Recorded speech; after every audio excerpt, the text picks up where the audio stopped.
Are you tired of cleaning? Then let the pros clean for you. Busy Bees Professional Cleaning Service will handle all of your needs from residential to commercial cleanings. They specialize in deep cleans, basic cleans, make-readies, move-outs, and construction cleans as well. If MTSN believes in Busy Bees, then you need to believe in Busy Bees Cleaning Service. The email for Busy Bees is busybeeclean1@gmail.com. Their website is busybeescleaningservice.org. The phone number for Busy Bees is 903-288-2687 or 972-922-6718.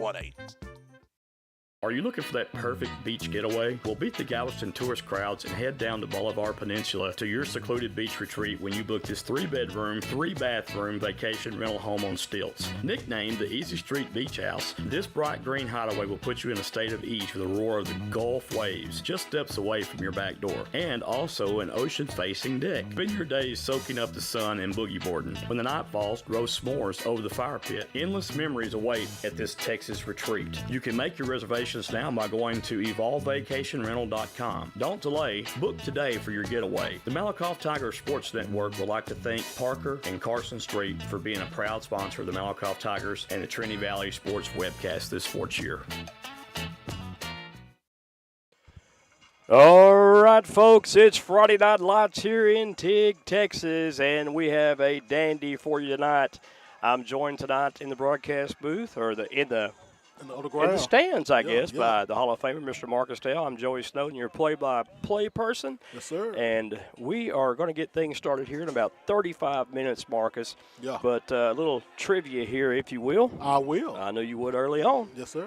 Friday night's game, which tonight's game will be the 23rd between the Teague Lions and the Malakoff Tigers. The Tigers lead the series right now 13-9. And we've won the last 5, Marcus. Oh, man. So, in dating back to 2018, Malakoff 60, Teague 30. 2019, Malakoff 40, Teague 14. 2020, Malakoff 77, Teague 0. 2021, Malakoff 38, Teague 0.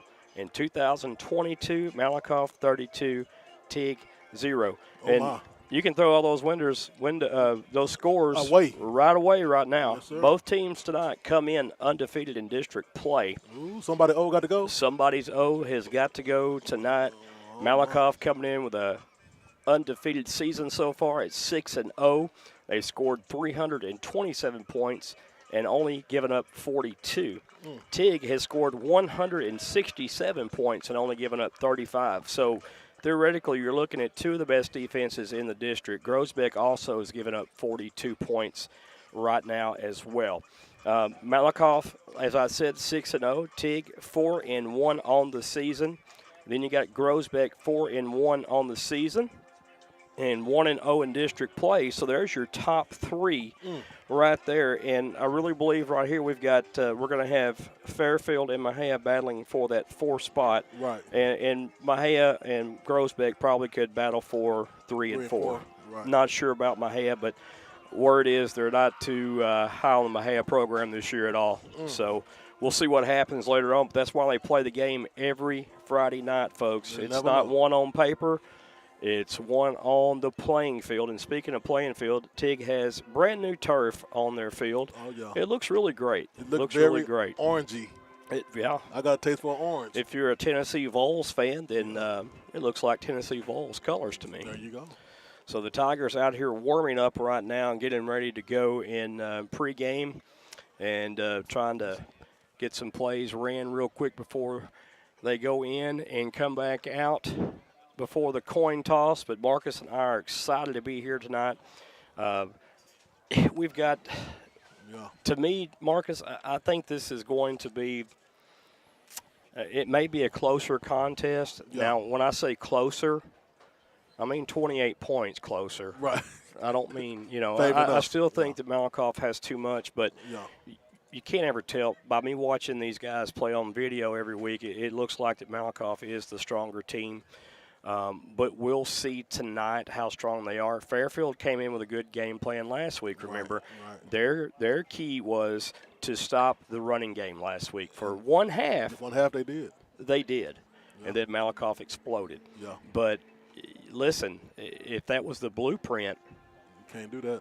You can't do that now because everyone saw that game last week. So they're saying, hey, this is what we got to do here. And if they come out and do it, could be a long night for the Tigers, especially if they can hold it for fourth quarters. But now, for Malakoff, you've got an explosive offensive line. You've got explosive running backs. You've got explosive wide receivers. You've got a great quarterback in Mike Jones. And he's the type of kid that can change a game in a hurry, especially when he starts utilizing his feet on those RPO plays. You know, he's got that run-pass option. But if he's on the money tonight, it's going to be a long night, I think. Yes, and you've got Chauncey Hogg, who's leading just about every statistical category in offense and defense in the district out there for you. He's a game changer, and one would think you might want to get him the ball as much as possible tonight to help this Tiger team win. And it looks like they've got a number change out there. I haven't seen Mike Jones yet, but I believe he's out there. Jed Lick has been taking some reps, but they're just kind of getting some reps in for the backup quarterback. Just took Miles off that just a second. Notice that. Yeah, he out there, though. I seen him earlier. But you've got the running backs. You got Bubba Hicks. Bubba Hicks was, and thank goodness he's okay. He was in a car wreck earlier in the past week or over the weekend, and he's doing fine. He's out there right now, and we're excited that he is back on the playing field. And you know, sometimes those car wrecks, you just don't know how it's going to go. He had a couple of bumps and bruises and scratches. Other than that, he's fine. And, man, that was just a miracle.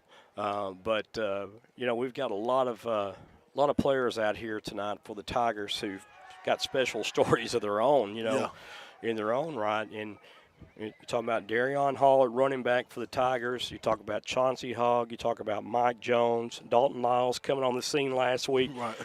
Excuse me, catching some big touchdown passes and has a lot of yardage last week.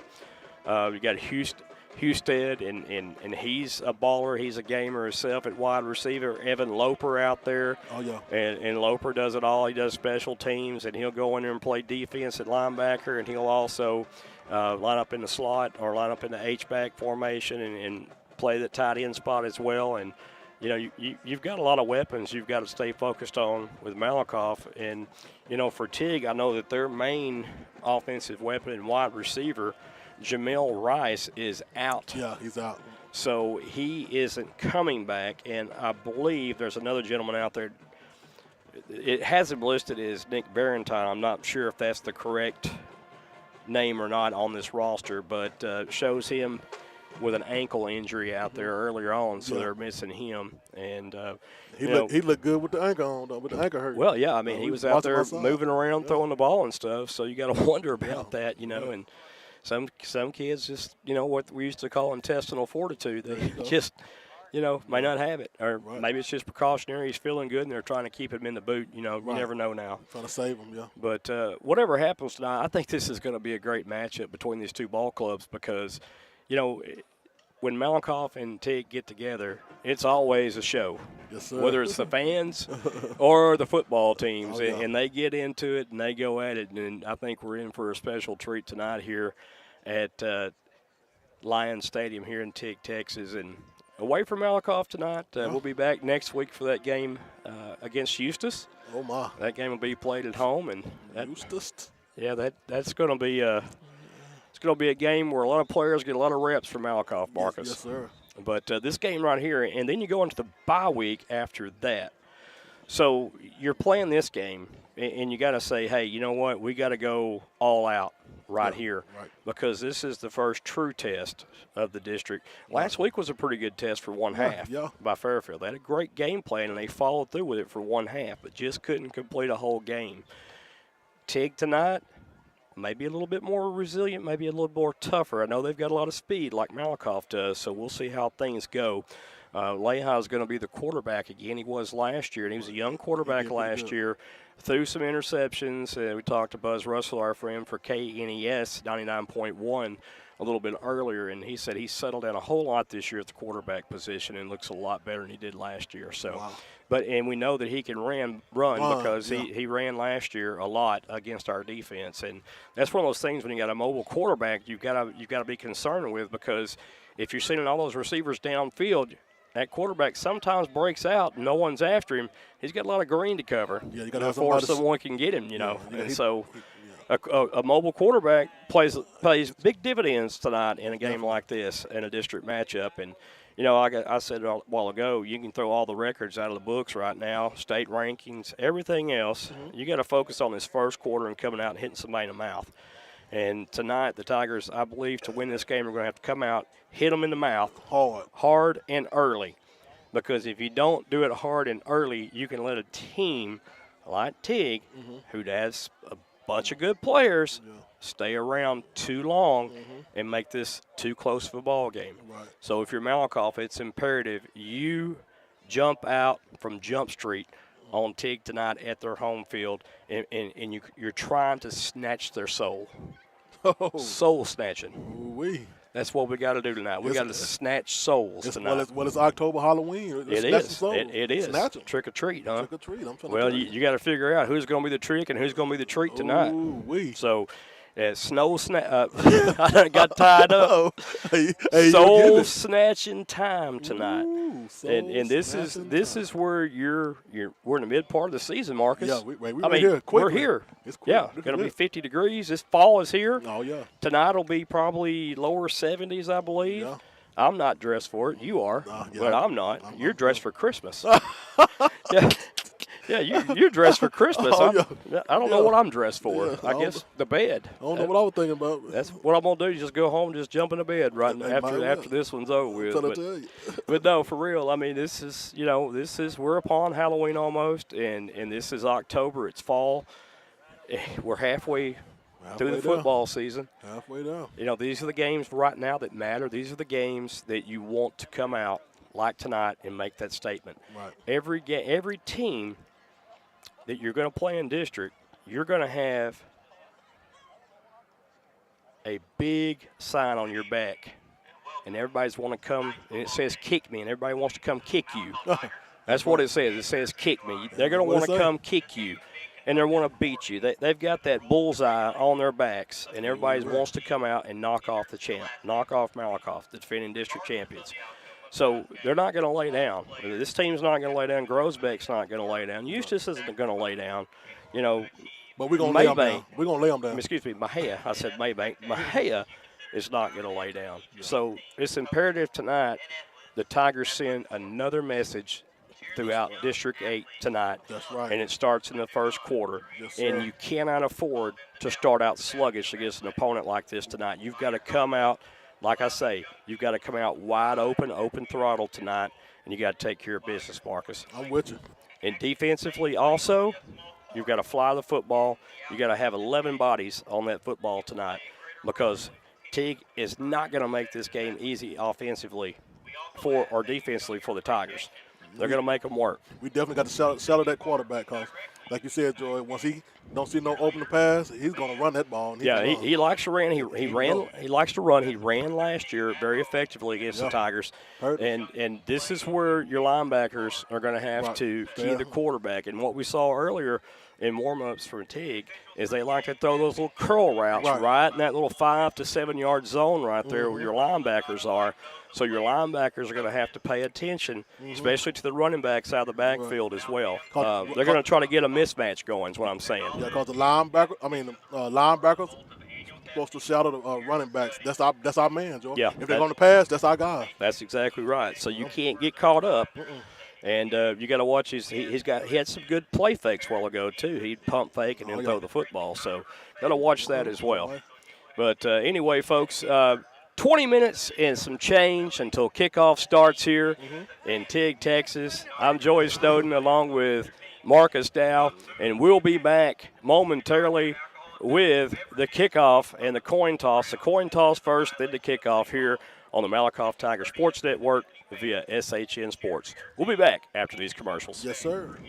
Come join us at Gateway Academy and experience the difference. We believe that every child deserves the opportunity to reach their full potential. Our teachers and staff are dedicated to helping each student reach their goals and develop a lifelong love of learning. Come see why Gateway Academy is the best choice for your child's education. The Gateway Academy is located at 291418 Highway 64 in Canton, Texas, home of First Monday's Trades Days. Their phone number they can be reached at is 214-207-2261. You can view their website at gatewayacademycanton.com. Come be a part of a great atmosphere at Gateway Academy.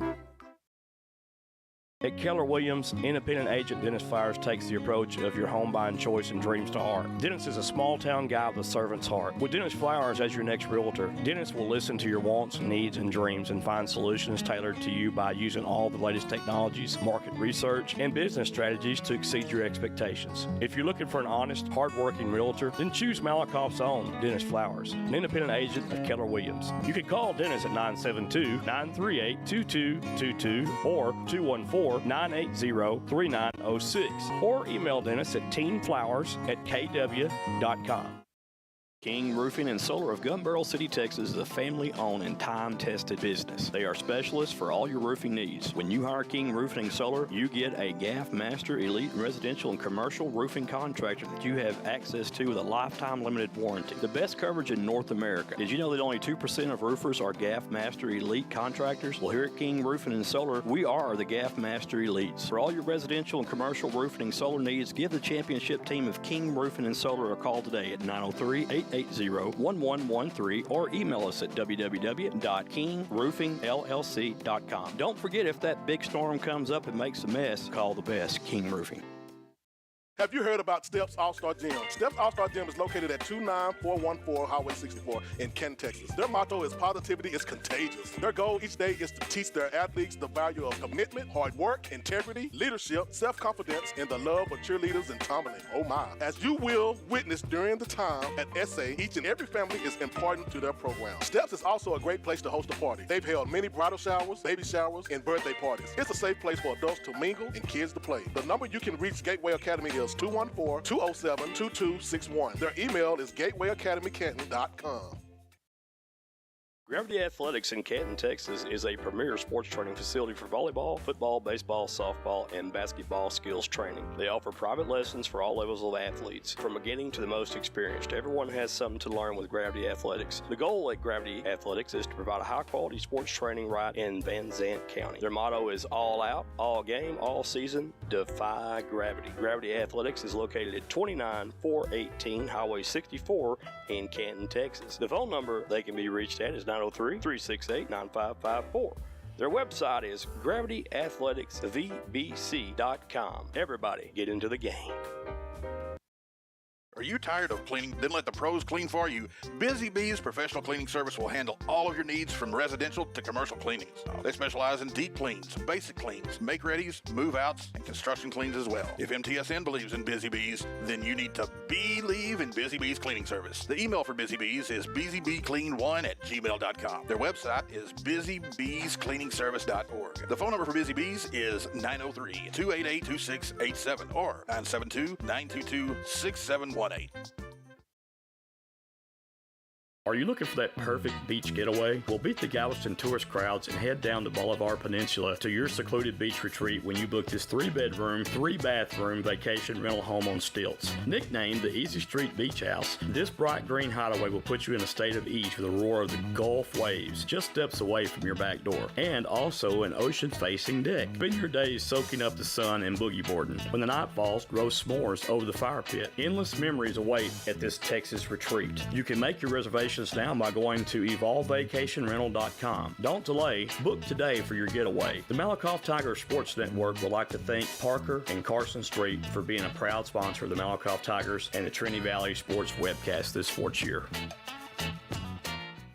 Come join us at Gateway Academy and experience the difference. We believe that every child deserves the opportunity to reach their full potential. Our teachers and staff are dedicated to helping each student reach their goals and develop a lifelong love of learning. Come see why Gateway Academy is the best choice for your child's education. The Gateway Academy is located at 291418 Highway 64 in Canton, Texas, home of First Monday's Trades Days. Their phone number they can be reached at is 214-207-2261. You can view their website at gatewayacademycanton.com. Come be a part of a great atmosphere at Gateway Academy. At Keller Williams, independent agent Dennis Flowers takes the approach of your home buying choice and dreams to heart. Dennis is a small-town guy with a servant's heart. With Dennis Flowers as your next realtor, Dennis will listen to your wants, needs, and dreams and find solutions tailored to you by using all the latest technologies, market research, and business strategies to exceed your expectations. If you're looking for an honest, hard-working realtor, then choose Malakoff's own Dennis Flowers, an independent agent of Keller Williams. You can call Dennis at 972-938-2222 or 214 214-980-3906 or email Dennis at teenflowers@kw.com. King Roofing and Solar of Gun Barrel City, Texas is a family-owned and time-tested business. They are specialists for all your roofing needs. When you hire King Roofing and Solar, you get a GAF Master Elite Residential and Commercial Roofing Contractor that you have access to with a lifetime limited warranty. The best coverage in North America. Did you know that only 2% of roofers are GAF Master Elite contractors? Well, here at King Roofing and Solar, we are the GAF Master Elites. For all your residential and commercial roofing and solar needs, give the championship team of King Roofing and Solar a call today at 903-880-1113 or email us at www.kingroofingllc.com. Don't forget, if that big storm comes up and makes a mess, call the best, King Roofing.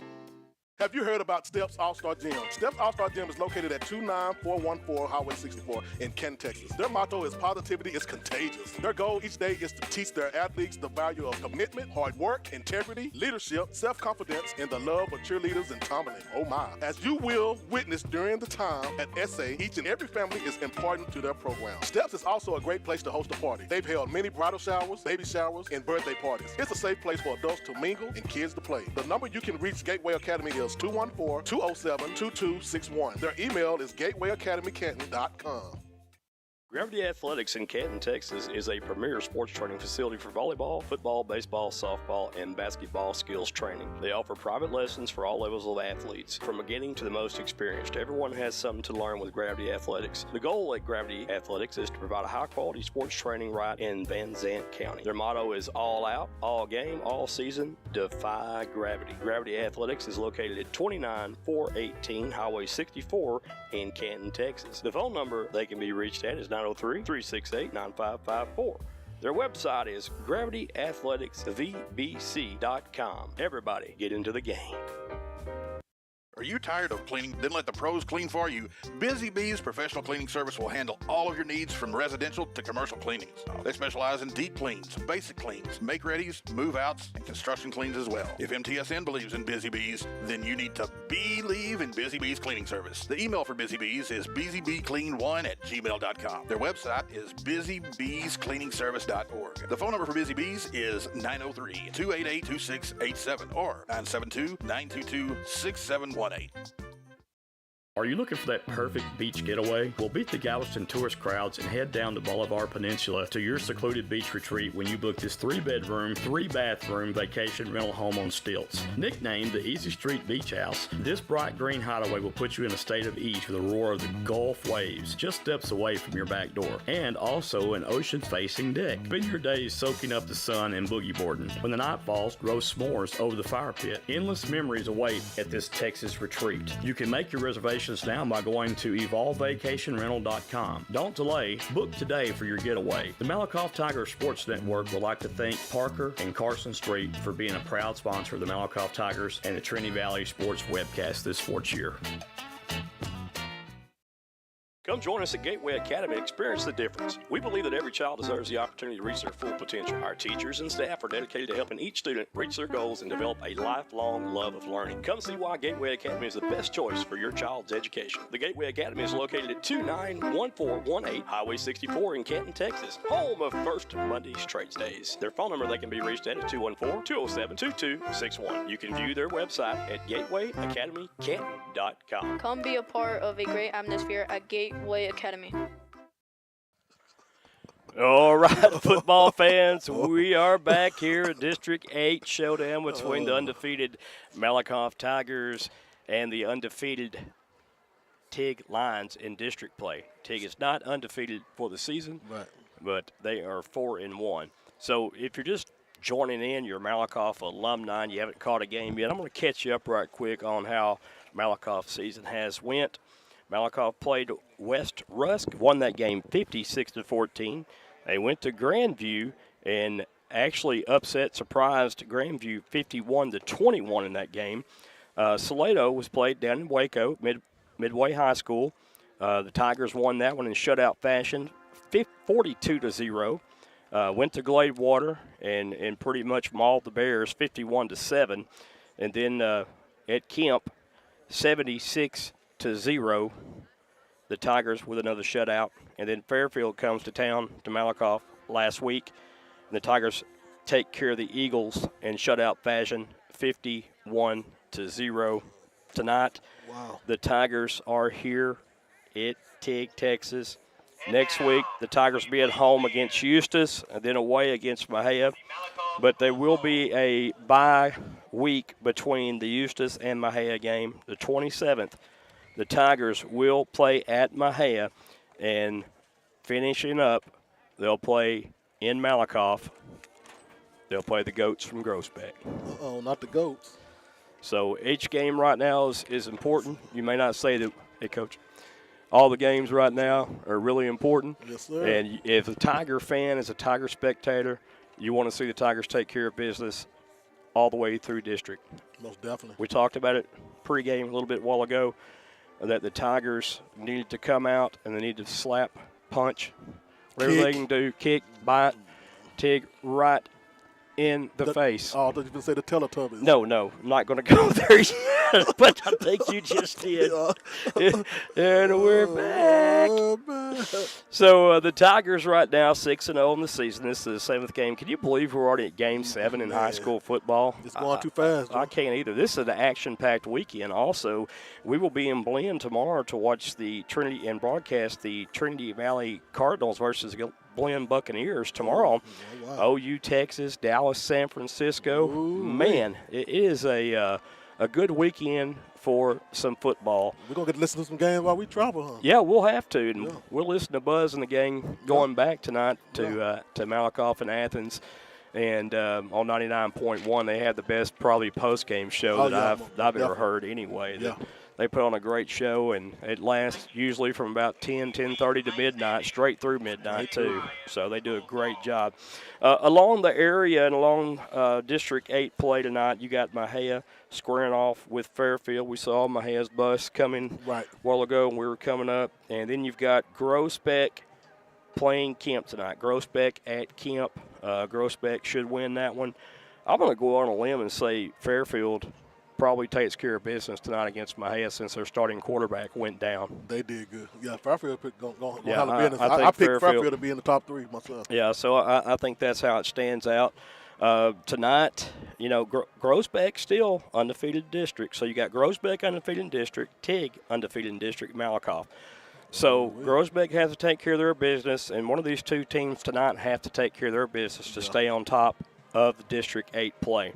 So this is the time of year I like. Of course, I get into preseason, but district play is what I like, and then the playoffs, I really get into playoffs. So I think tonight's game is really going to be a thrill for everyone. Another tidbit of information. In the last 183 games, the Tigers are 148-35. That's their record. 148 wins. Come on. They have scored 50 or more points 52 times. Oh, wow. That's a lot. That's a lot. Yeah, that's a lot. And that's from Benny Rogers, Yes, and sir. The Tiger historian. Yes, sir. Trinity Valley Information Sports Officer, Sports Information Officer. I say what's up to his pops, sitting down, watching the. Well, I know they're watching. Us. I know they're watching. They yeah. watching. So Benny, What's up, Daddy Benny? I got it on a good authority that Benny wanted to stay home tomorrow. Because tomorrow was Texas OU. Yeah, that's so what I he heard. sent us flunkies down to Blinn to do dirty that work. game. Do his dirty work again. He pretty smart. But now, hey, but we got the upper hand because now we have phones that we can watch the game on. There you go. Yeah, got phones. we got a little bit more technology now. Benny, you thought you had us, didn't you? We're going to watch anyway. We're going to have our phones on watching that technology something else. Yeah. It ought to be a good day for sports tomorrow. Also, with Friday Night Lights, you can't beat Friday Night Lights. We'll try to give you some of the scores around the area and also in District 8 play when we get ready to get to the first, second quarter of action. We'll probably have some scores coming in to you.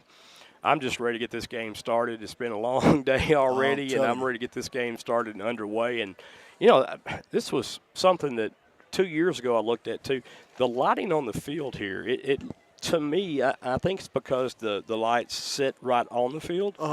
but they're not up in the stands. Because we had a bunch of light up stand last time. Yeah. So the lighting, they've moved the poles to the track, so it's shining directly on the field, so it makes it look dark up here. It's dark and sexy up here now. It's dark and sexy. I don't know about that part, but it is dark. I can tell you that. Very So dark. hopefully they've got a light or two around because it's maybe kind of hard for us to see. We'll have to break out the old lights again. Yep, I'm going to bring out my flash. I got it charging up. I can bring out the light. But it'll be entertaining any way it goes tonight as these two teams take the field to play. Teague already at the end zone right now, ready to go, and they're here to protect their home field tonight. Yes, sir. And they're going to try to tell Malakoff, you cannot do that at their home field. Joe, I think they're going to go old school, too. I think they're going to bust through the piece of paper that, used to fall down we run through. Yeah. Back in the day. Yeah. Well, I never fail. Let me make that plain and clear. I was the one that never failed. There you go. It was the taller guys that actually fell. They tripped and fell. It was taller guys, not the shorter ones. Yeah, that paper was too heavy for them. Yeah.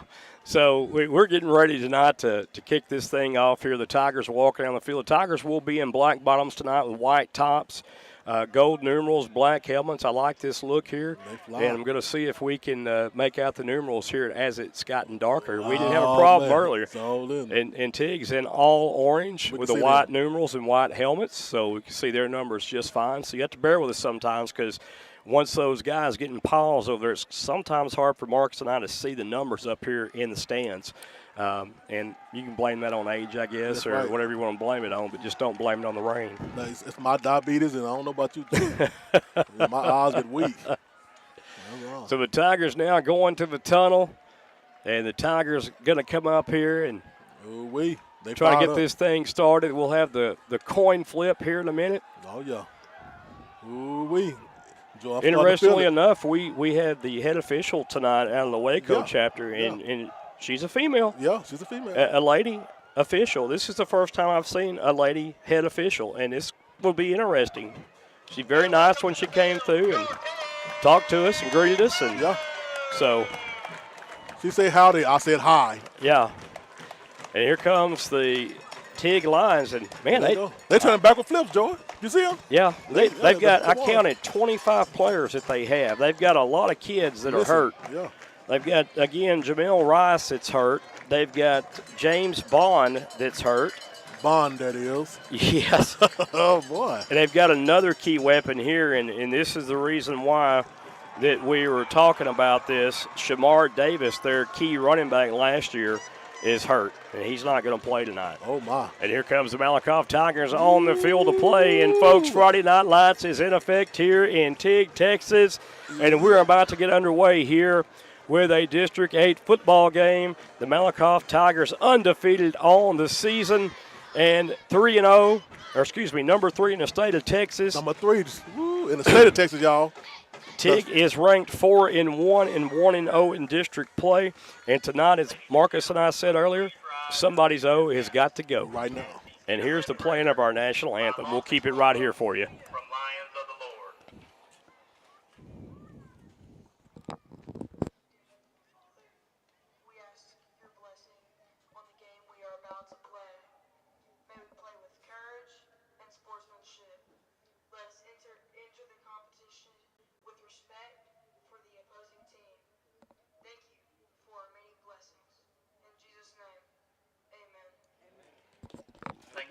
Amen. Raising of the American flag tonight are Teague FFA officer Lady Orton and junior member Kirsten Grant. Will you please rise for the national anthem played by your Lion Band? Now we just did a prayer. Now we're going to do the national anthem.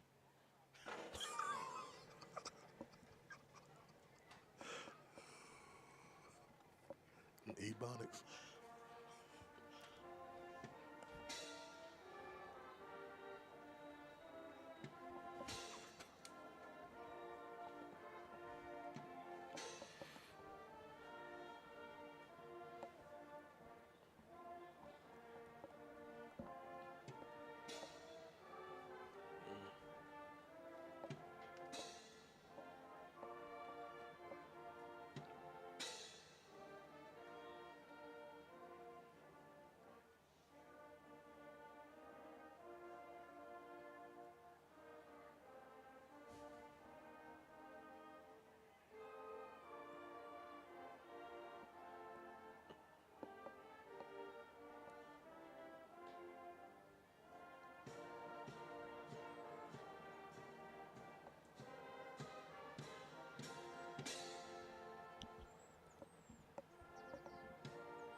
It's about that time. How you doing, sir? Good. About that time to get ill. Joey getting shakes from everybody that come through the bench. From Teague. I think he's from Teague, I think. Well, your people from Teague. He's at the golf course. That's Yeah, Jackie. that's what that the is. golf course, yeah. That's what that is. He knows us. Yeah, we Tiger Trees. They call me Tiger Trees. Yeah. I hit every tree at the court. Yeah, I hit most of the water. And Joey, it's Teague, I see. Yeah, Teague. I've been calling it Teague. Well, we all have it. That's why I kept, putting it out there as Teague. Teague. I thought you might catch on to The Teague. Tig. Yeah. I thought you were talking about Tigger. Oh, my. But that's okay. I know, it's okay. It's very fine. And those yellow numbers might be hard to see tonight, Marcus, for the Tigers. So Oh, man, I can't see them now. it's going to be Doc Rittenberg, captain. It's going to be Parker Poteet. Going to be Mason Logan and also Chauncey Hall for the Tigers. Boss Hog, that is. See, number 1 for Teague, who is not playing tonight, Jamil Rice. Number 0, who is playing tonight, Corey Seiler. And number 50, Alex Perez. Perez, let's go. Joe, I got to break out the flashlight already. Well, yeah, that happens. Let's see who gets the toss right here. It's a beautiful night for high school football here in Teague, Texas. It's probably all over the state of Texas tonight, Marcus. Oh, yes, Friday night lights everywhere. Well, it's just a cool night tonight. It feels perfect for football. Perfect to be sitting outside, too. Who you telling? Although I have been bit by some mosquitoes. I have to up my garlic intake. We got Justin McNoggin on, listening to us, Joy. So, hey, man, what's going on? He said, go get them, boys. You say McNoggin? Yeah. That's McNaughton, yeah. Yeah, McNoggin. Yeah. Yeah. My bad. I told you I did the flashlight. We'll tap him on the noggin. Yeah. Oh, my. Malakoff has won the toss and elected to kick. They'll start on defense first. So this is a little mano-a-mano here. And Coach Jamie Driscoll's team starting out on defense on the road. Here we go. And the Tigers will kick the ball away, going from our left to our right. And if you're at home, it'll be from your left to your right as well. Yes, sir. Got the ambulance out here, everything, Joyce. Well, they got the snow cone truck, too. Snow cone truck. I don't know what this mad truck is. Yeah, I don't either. It's a bad truck over there. But shout out to Shonda Lewis watching the enjoy. That's my nurse. Yeah. Yeah, at the middle school. She's a dedicated fan. Number 32, Jacob Padron will tee it off for the Tigers tonight. And he's done a spectacular job all season for the Tigers. Back deep will be Corey Seiler, number 0. Number 6, Braden Gaunt. There we go. That's your deep men. Back for the line, sitting at their own 5-yard line. It's about to be on like Donkey Kong, y'all. Tune in. And it's interesting enough tonight, this wind is going to be blowing across the field, Marcus. Oh, yeah, I see now. So it's blowing from west to east. They usually have flags on the goalpost, Joe, but I don't see them. But I see those flags right here. Yeah, the flag's up here in the stadium, you can see, and they're whipping right now. And, Joe, it is dark in these bleachers. It is. There's Padron's kick. It is going to be a deep end-over-end kick. Fielded at the 2-yard line by Gaunt. Gaunt to the 15. Tigers have been good on special teams all season long. A fine return to the 28. A penalty marker comes flying in at the 24. So hold on, everything.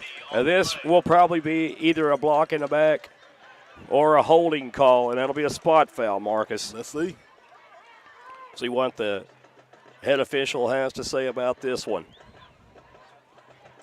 Looks like they marked Gaunt down at the 30-yard line. Well, they finna take them back, look like. And the spot of the foul was at the, looks like the 25-yard line. So it's a 10-yard step off. And still haven't got a call from the head official here. Guess we'll see in a minute. So we're going to assume it's probably holding, as no call was given by the head official. But it was a spot foul, so that's 10 yards. Having to change footballs out, they didn't get the football for Teague back into the field of play. So had to get Teague's football in. Here we go, y'all.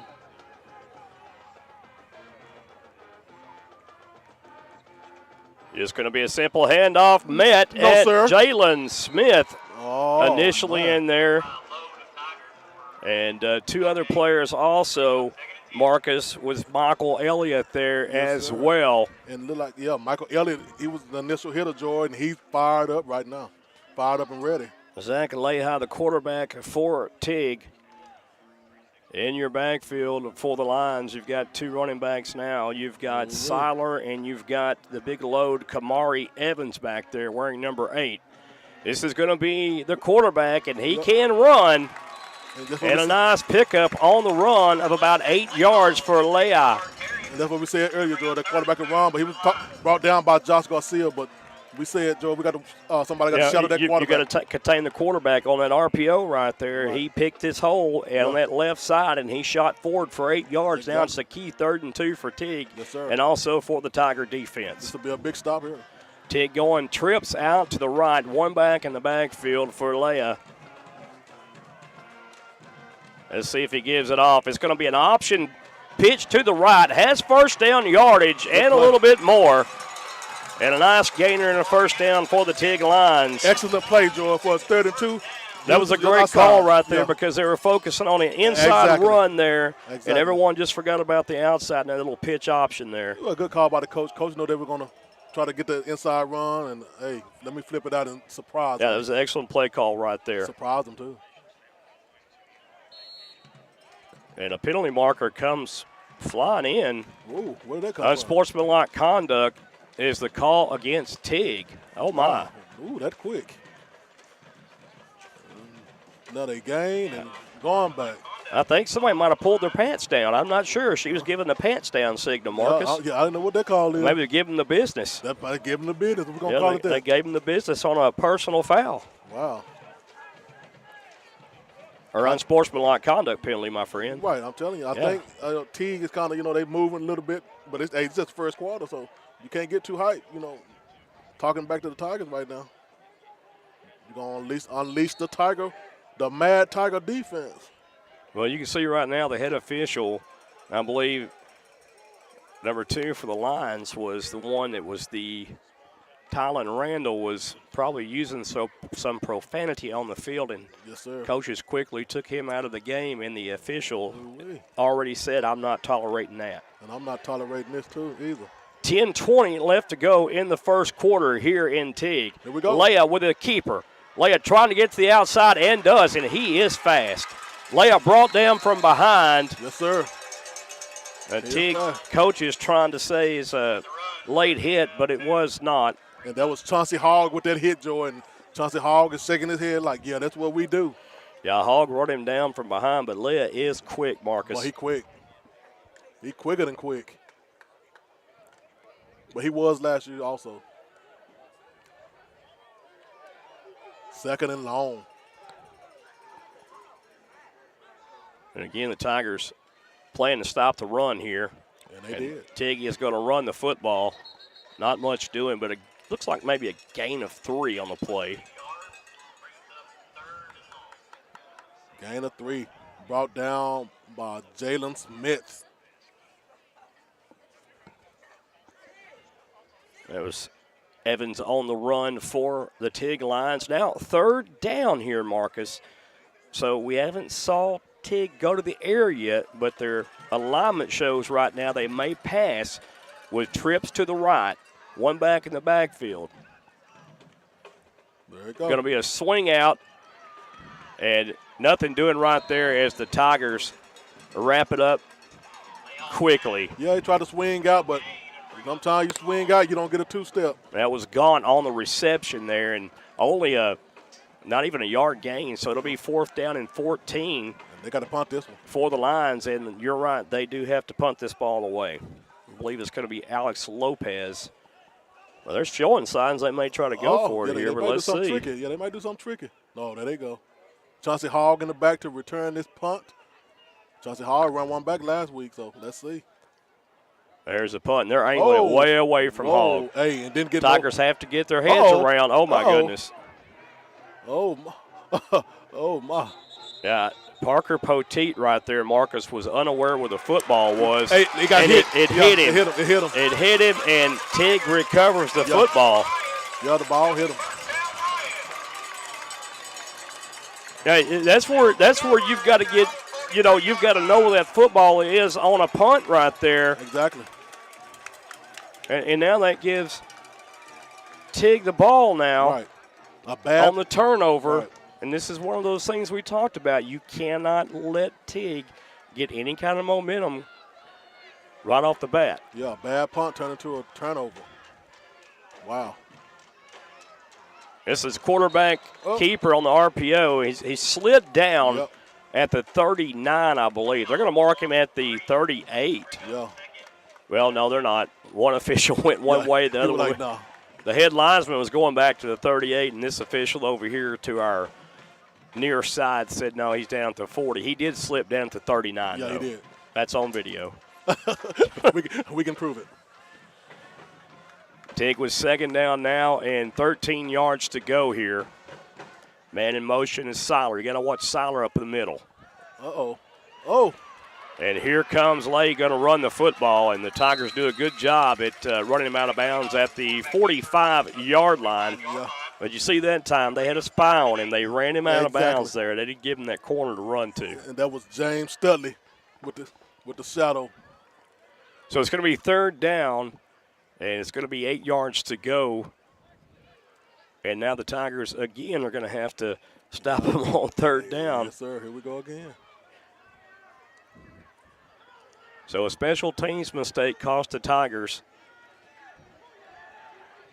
from getting their first drive underway. Yes, sir. Now, Teague, this is their second drive.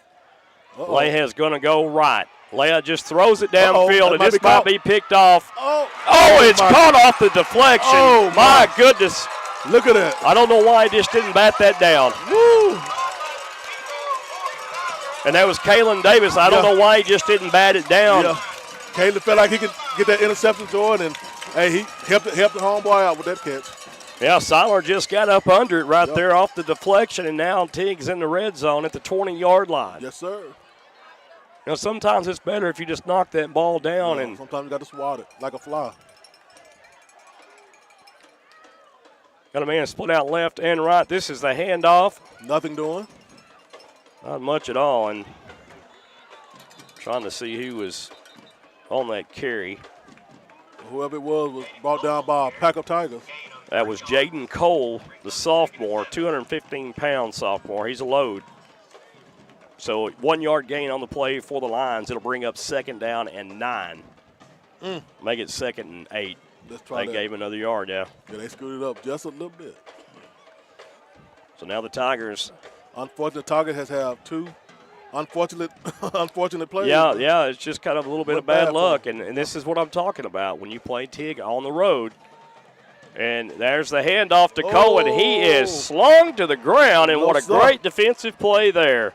And that's Michael Elliott again for the Tigers. Mr. Elliott.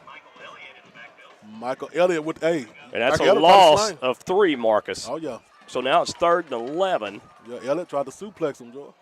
Well, he did a good job at suplexing him, that's for sure. I'm telling you. So I don't know if this is going to be in Alex Lopez's range or not. He wasn't hitting anything, beyond 28, 30 yards earlier, so in warm-ups, but it's 3rd down now, so Teague still has this opportunity to try to get a couple more yards in before they think about kicking it or going for it. Layup back to pass. Looks middle, throws wide open receiver, and he drops it. He didn't want it, but he was wide open. Oh, my. Woo-wee. That time, Seiler couldn't bring it in, and it's 4th and 11, and he was wide open. That would have been a first down. And Kalen Davis has to be more aware out there on that outside, Marcus. I'll tell you what, Joe, like they're going to go for it. Yeah. They're going to try to go for it or draw them off side one. I don't know. Now you might want to call timeout right here, and you've got one-on-one coverage. Watch the slant here. Over the middle, it is incomplete. Turnover goes to the Tigers. Oh, my goodness, that was hairy right there. I'll tell you. He squeezed it in there. 21-yard line. He squeezed it in like some hot butter. I'm trying to tell you. Man. Well, I tell you, I thought that he had the slant. If he would have threw to that outside receiver going across the middle of the field, it was open, but he did not. He didn't see He it. threw to the middle of the field, but it was to the tight end. Well, I'll tell you what. Tigers come out on their first offensive take, and Well, see we've- what they got. See what this defense team Well, got. we've heard that this defense is Pretty pretty salty, but now we're going to see how salty they are, my friend. But they have a bunch of salt. If it's Laffy Taffy or real salt. I'm trying to tell you. I'm finna see. I'm hoping it's Laffy Taffy. First down and 10 for the Tigers. Mike Jones, your starting quarterback. Two backs in the backfield. It's Garcia and Darian Hall. Oh. And Hall trips in the backfield. No one got him. He just No, he tripped. just tripped. That's that new turf, George. Well, it's also a little – it's rain now. It's going to be a little slick. little And then slippery. you've got the condensation on the field from being hot to cool. There you go. And you're going to have the field probably getting a little bit wet. For sure. And like Hall had a bunch of room too, if he want to slip. Second down and 13 now for the Tigers. Ball on the far side of the field. Another handoff, and here comes Hall. Hall breaks the tackle. Hall still going. There we go. And a nice run by Jerrion Hall. Jerrion, the phenom, brought down by number 17, Braylon Lay. How you say that, George? Yeah, Lay. Ooh, look at me. All right, third down now and 4 yards to go. Do you keep it on the ground here, Marcus, or do you put it in the air? You keep it on the ground. Did you go with what's working? Oh, George, third. You going to error. I didn't know. I didn't see the third down. It's third and short. Oh, yeah, go for the It's third and about 3.5 here. Oh, yeah. So you theoretically got the wide side of the field to run to here, and that looked really bad. And Mike Jones calls his own number. He only gets to the 30-yard line. The Tigers will need 1 yard to get the first, but that play looked mixed up from the get-go. Yeah, they crossed and kind of stumbled. Yeah, they did a little cross-buck action there, and they hit each other. And George, do you go for it right here? I would. I think you do. Yeah. I mean, some people would disagree and say, no, you need to punt right here. I think it's fourth down and 1. You've already had that mistake on special teams. I think right here is where you punch it up the gut. There you go. You're on the road, too. That makes a difference. There's the handoff. There you go. There's Jerry and Hall. There you go. And Hall still moving. He's drugged down at the 40-yard line. That's a Tiger first down and a 11-yard pickup. And Jerry Hall is feeling himself now, Joe. He's ready to get him the ball. Brought down by Kamari Evans. And now watch the posture and the body language here Yeah. after they allowed Malakoff to get that first down. Here we go. Now they're like, oh, man. It is true what they say. Let's go. Mike Jones, the quarterback. Hall in the backfield. Like coach going to the arrow. This could be a design draw play. Over the middle. Caught. Complete. Got it. And that's Chauncey Hogg. Woo. Woo, they try to flip him, Joe. They try to play rough out there. And that's Ja'Carry Smallwood on that catch, Marcus. And And that's a first down, too, Marcus. we'll take 11-yard gain. 11-yard game. Brought down by Corey Seller. And he tried to hurt him. Well, hey, it's football. That's what they say. It's not checkers. There you go. If you know you're going to get that hit, you might as well catch that football, try to gain some yards because you're going to get hit. First and 10 for the Tigers, and I love the fact that Coach Driscoll chose to go for it while going 4th and 1. Yes, sir. You're on the road. You're trying to make a statement. You're trying to make a point, and point was made there. Now the Tigers need to punch it in. This is going to be a pass. Bubble screen. Looks good from here. Oh, and here goes Hall. No one's going to catch him. Walk the dog. Touchdown, Tigers. Boss Hall, Joe, he threw his hand up. Oh, that was touchdown. too easy. It was too easy. Let's play ball. And we talked about this in pregame. You've got all these weapons here. That's right. And you got to get Hogg involved. And there you got Hogg involved. Sounds like a rhyme, don't it? Yes, but it it's a does. touchdown. Touchdown, and I'm going to make a frown. The Jet Hogg in from 46 yards. It was easy. All you got to do is catch it and run like he did. Easy. 2 minutes and 26 seconds left in this first quarter, Joe. And Extra point by Boswell is up, and it is good. And with 2:26, as Marcus said, left to go in the first quarter, go. it's your number 3 ranked Malakoff Tigers on top by a score of 7-0. We'll be right back. oh, my. This quarter of Malakoff Tiger football is being brought to you in part by Josh Renberg. Everyone in Henderson County has heard of Josh the Tree Guy. Well, now he's JR Construction Solutions. JR Construction Solutions offers remodels, boat docks, decks, painting, staining, and yes, he still takes care of all your tree needs. You can reach Josh today for all of your needs at 903-519-5823. If you're looking for a church home, please feel free to come worship with us at Hilltop Worship Center in Malakoff. Sunday gathering is at 10 a.m., and on Wednesdays, we have Hilltop Kids and Chosen Youth starting at 6 p.m. Here at Hilltop Worship Center, we love supporting our local schools and our wonderful students, along with programs they enjoy, including athletics, band, cheerleading, ag, and theater. We are proud of all of our local students, and good luck. Hey. All right, we are back. 46-yard touchdown pass from Mike Jones to Chauncey, the Jet Hog. That's Mike Jones. Yes, sir. And with 2:26 left after a lot of crazy stuff here in the first quarter that happened, especially with a fumble on the punt. It hit a Malakoff player, actually, as Parker Poteet just wasn't where the football was. But it hit him, and then Teague got the football. And then the Tigers did a good job at bowing their neck and stopping the Teague offense. Now on the return, cut down at the 32-yard line is Randall. Brought down by Kenyon Butler, Joy. Yeah, Butler is one of those speedsters, and I think you have to get him on special teams as much as possible because he can fly. Maybe you can get him the ball tonight. I'm going to make a touchdown. Oh, Joy, before I go, shout out to Miss Barbara. She's in the hospital. Get out that bed, girl. Get out that bed and come on to the house. Shout out to Hazel. That's Hazel Jackson's sister. So, hey, get out that bed and hope you get feeling better. Indeed. Let's go. 2 minutes, 21 seconds left. In the first quarter, 7-0 Tigers. Defense is out there. So defense did a good job first. There's a little screen out pass, and no, sir. Nothing going there. Nothing. Now, that was Chauncey Hogg, Joy. He just made the touchdown and made that tackle. And Chauncey Hogg is feeling himself. Yeah, that was Evans on the reception there, Kamari Evans. Yeah. You didn't walk the beast up. You know, he's a lockdown cover corner. Right. He's not going to get burned too many times. Yeah, they walked the beast up. Not in district anyway. And not today. Second down and 10 up and coming now for Leahy and company. Second, there's a little option pitch to the left. The Tigers do a good job stringing it out. Good job. But Evans does a nice job of getting what he can. Now a penalty marker comes flying in. Oh. Not sure who this is on, but they are calling it early and often here. I believe it's going against Malakoff. Looked like it. He was pushed out of bounds by Jack Husted. Yeah, hard on the Hughes. I wouldn't say that was a late hit, but I'm not sure what that is. Let's see. Unsportsmanlike conduct against the Tigers is the call. Oh, my. We don't need none of that.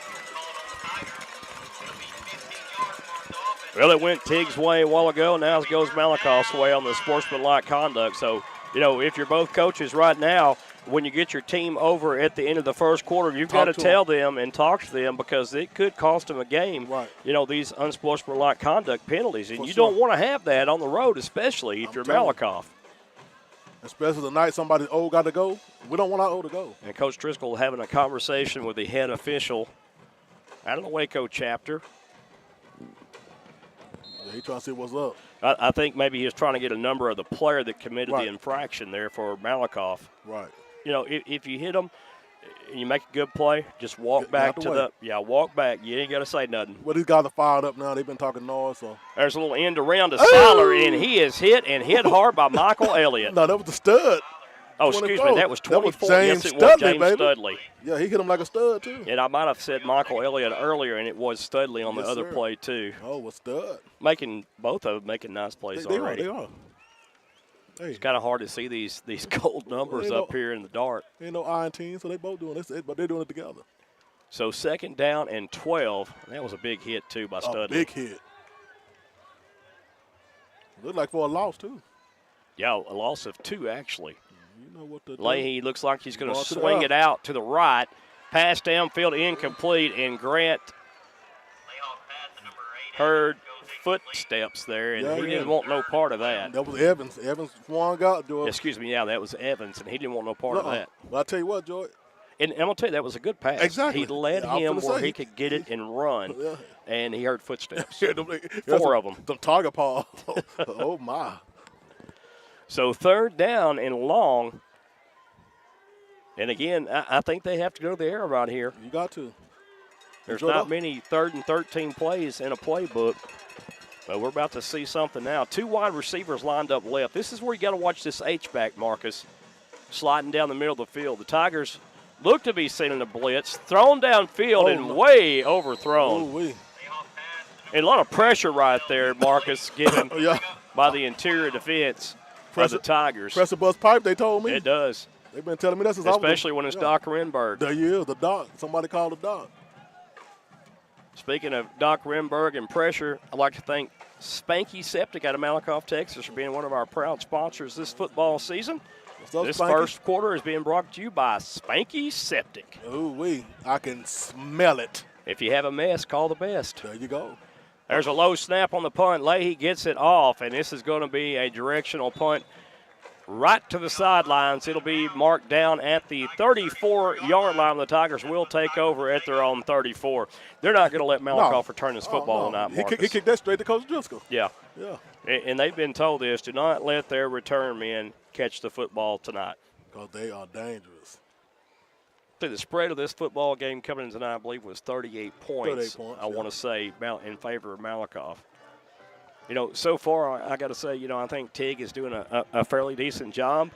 But I don't know if they're going to be able to keep up Malakoff tonight. Oh, no. 46 seconds left in the first quarter. Tigers up 7-0. There you go. Quarterback keeper. There's Mike Jones. We're in the left side. Ooh. Jones has the first down, Yes, out of sir. bounds at the 45. Mike Jones. Ho. Mike Jones. Ow.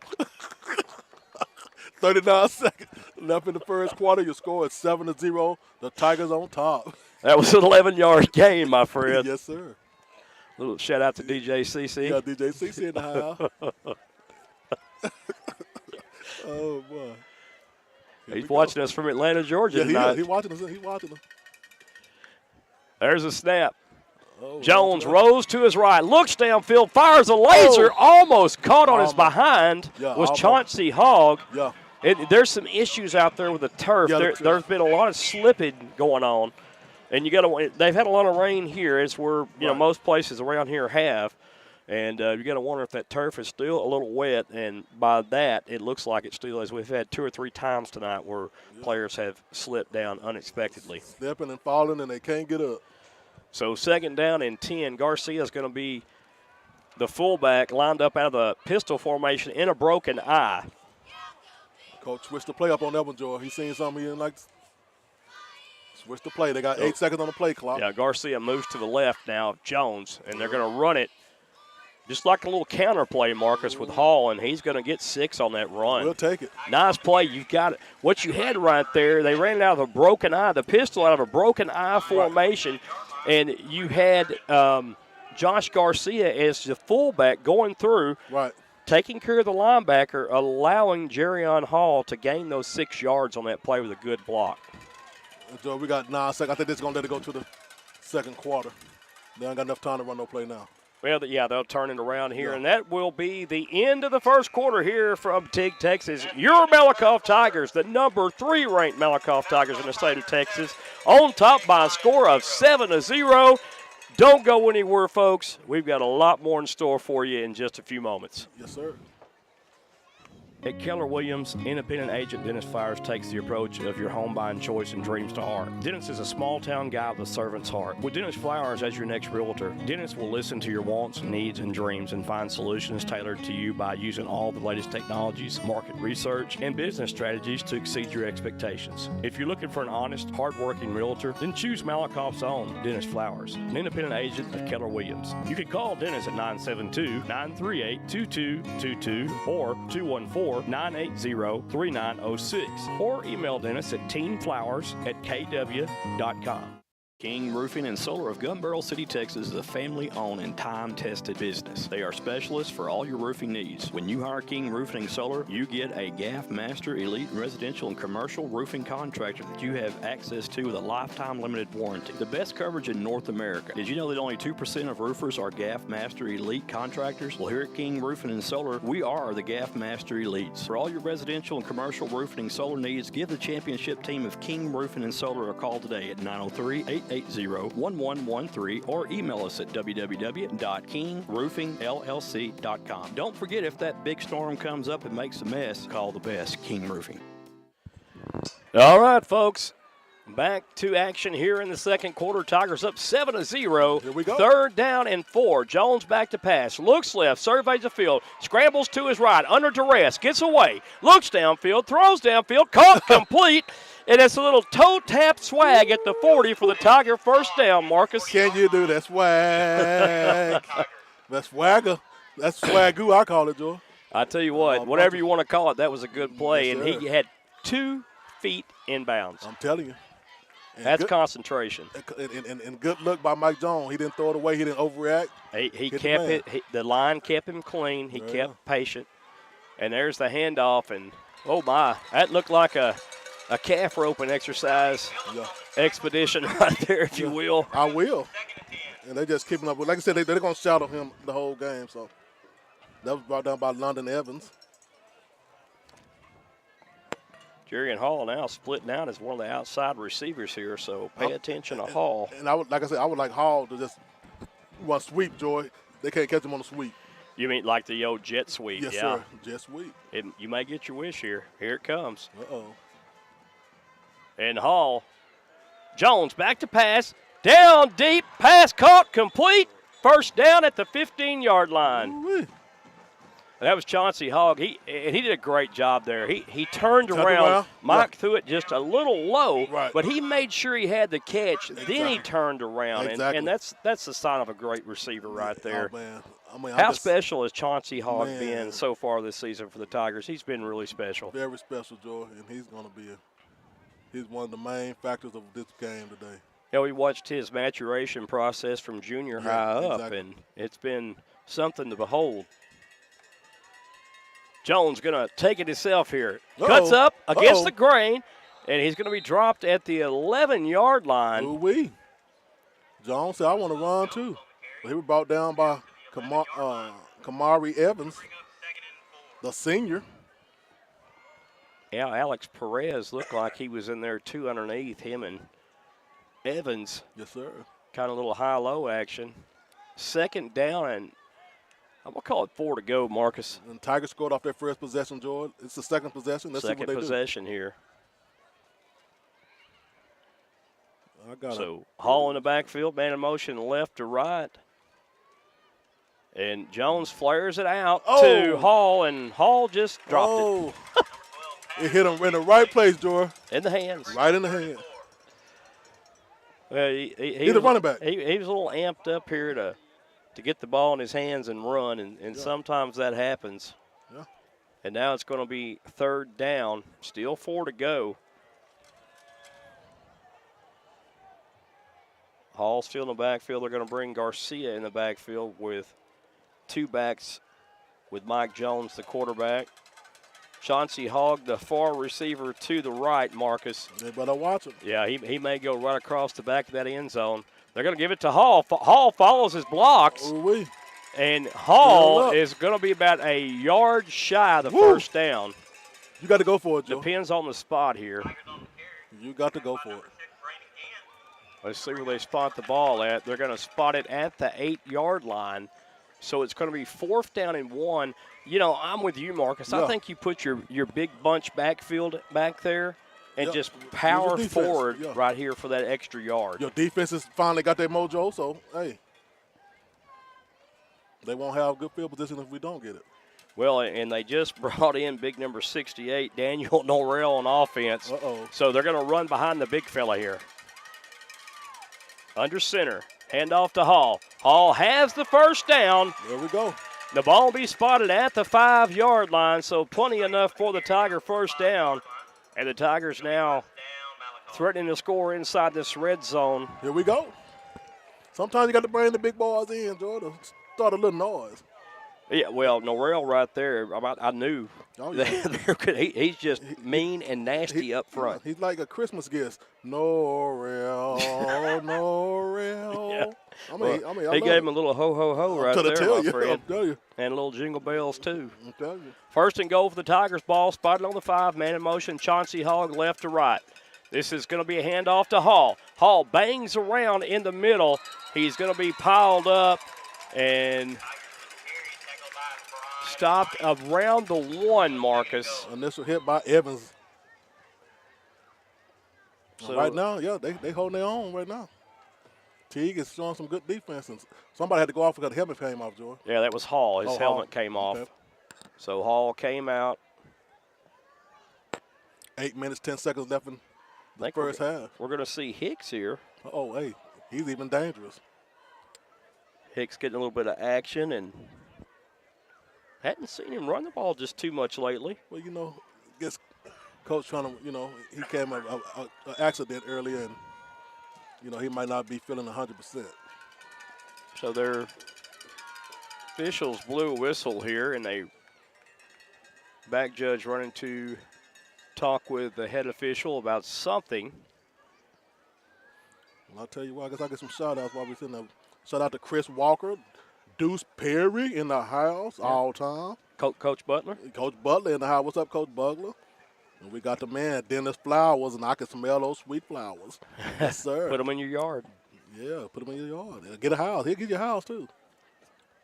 Let's go, Brandon J. Hudson. What's going on? All right, so we're resuming action here. Don't know what the powwow was about, but it is second and goal. And they spotted the ball, I believe, at the 3.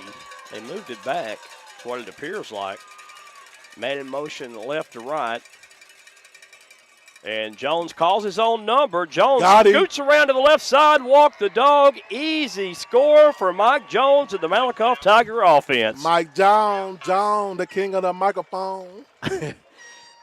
So our score with 8:02 left to play in the first half. It's now your Malakoff Tigers 13. The Teague Lions nada. 0, nada, zilch. Nothing. And Boswell comes in to attempt the point after for the Tigers. Yeah.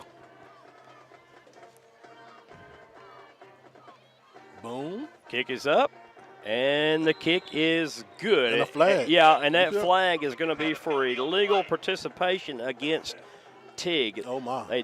They had too many players on the field at one time. We had one player sneaking off by the left corner of the end zone right there. Well, George, you go for the 2 for that. I think you keep the points on the board right here, yeah. Yeah, I guess so. I guess I'm dirty.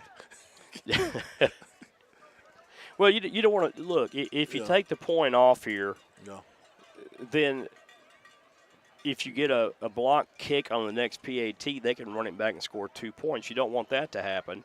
You want to keep your points up right here, and I think the conservative approach is the best approach right here. The extra point is good.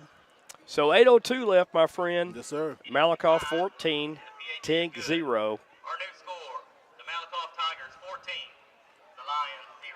So the Tigers getting a little bit of a test here in the first half, but in all fairness, the Tigers probably should have had 3 possessions and 21 points right now, but the muffed kick, well, I won't say it's a muffed kick. It was just,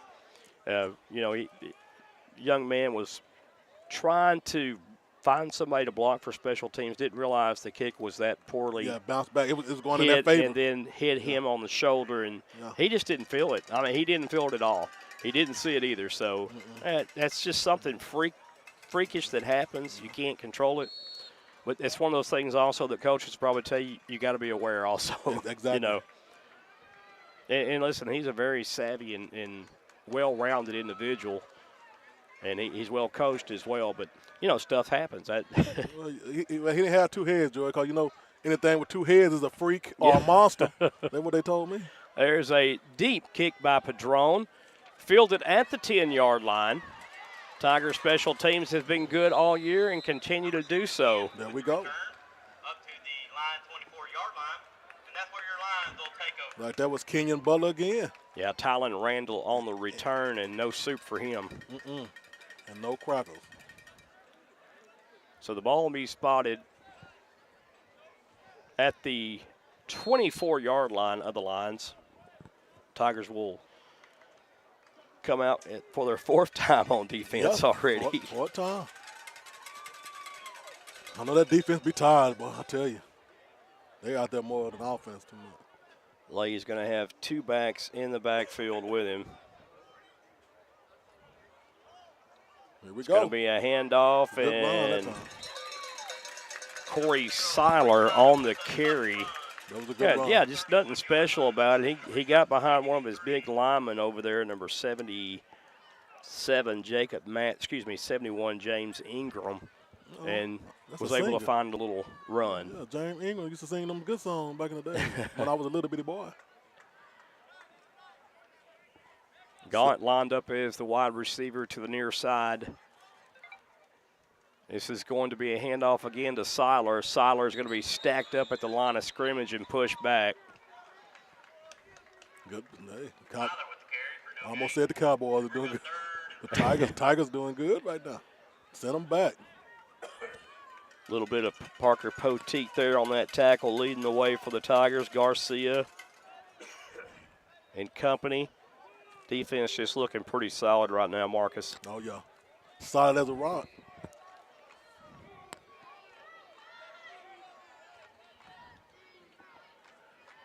Jaden Cole in the backfield now. Uh-oh. Lay looks left, looks right, surveys. Oh, picked oh, off, oh, almost oh, picked off, almost off picked the off. deflection. Ugh.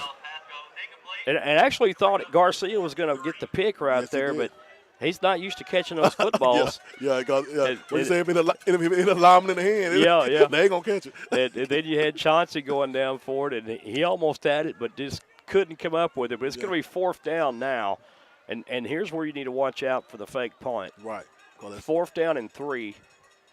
and he's looking at the coach. Coach trying to Well, you got to watch. Take us You got to watch the up back right here. – here we go. There's the punt. It's going to be Out an of bounds. angling punt. Oh, it takes a line bounce. A good little hop. Yeah, that was a nice one, and that will be killed at the 32-yard line. But that don't mean nothing for the Tigers. We like it as far as you can. They give us more stats. Yeah, it runs more time off the clock too. Yeah, we'll take that too.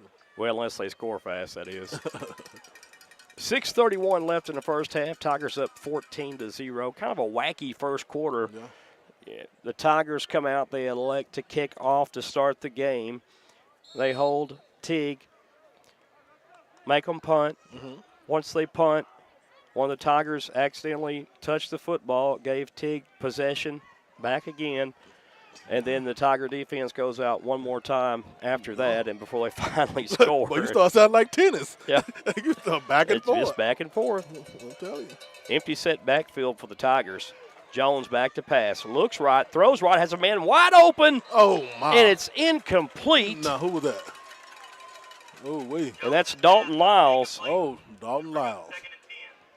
So Open by Lyles, himself. yeah, Lyles is wide open and just couldn't Couldn't bring it down. bring it in. Sometimes you the dog and sometimes you the hydrant. He was the hydrant that time. Yeah, unfortunately so. Oh, my. Now the Tigers will have Chauncey Hogg as the far receiver to our right, the far side line. Ja'Carry Smallwood to the left. Evan Loper in as an H-back. Dope dog. Probably going to be a run play right here. Hand off to Hall, and there Hall is just tripped up. Boy, shoestring tackle. It was a shoestring tackle. James Bond. And that was Cole Cole right there. Jaden Cole Jaden on the Cole. tackle.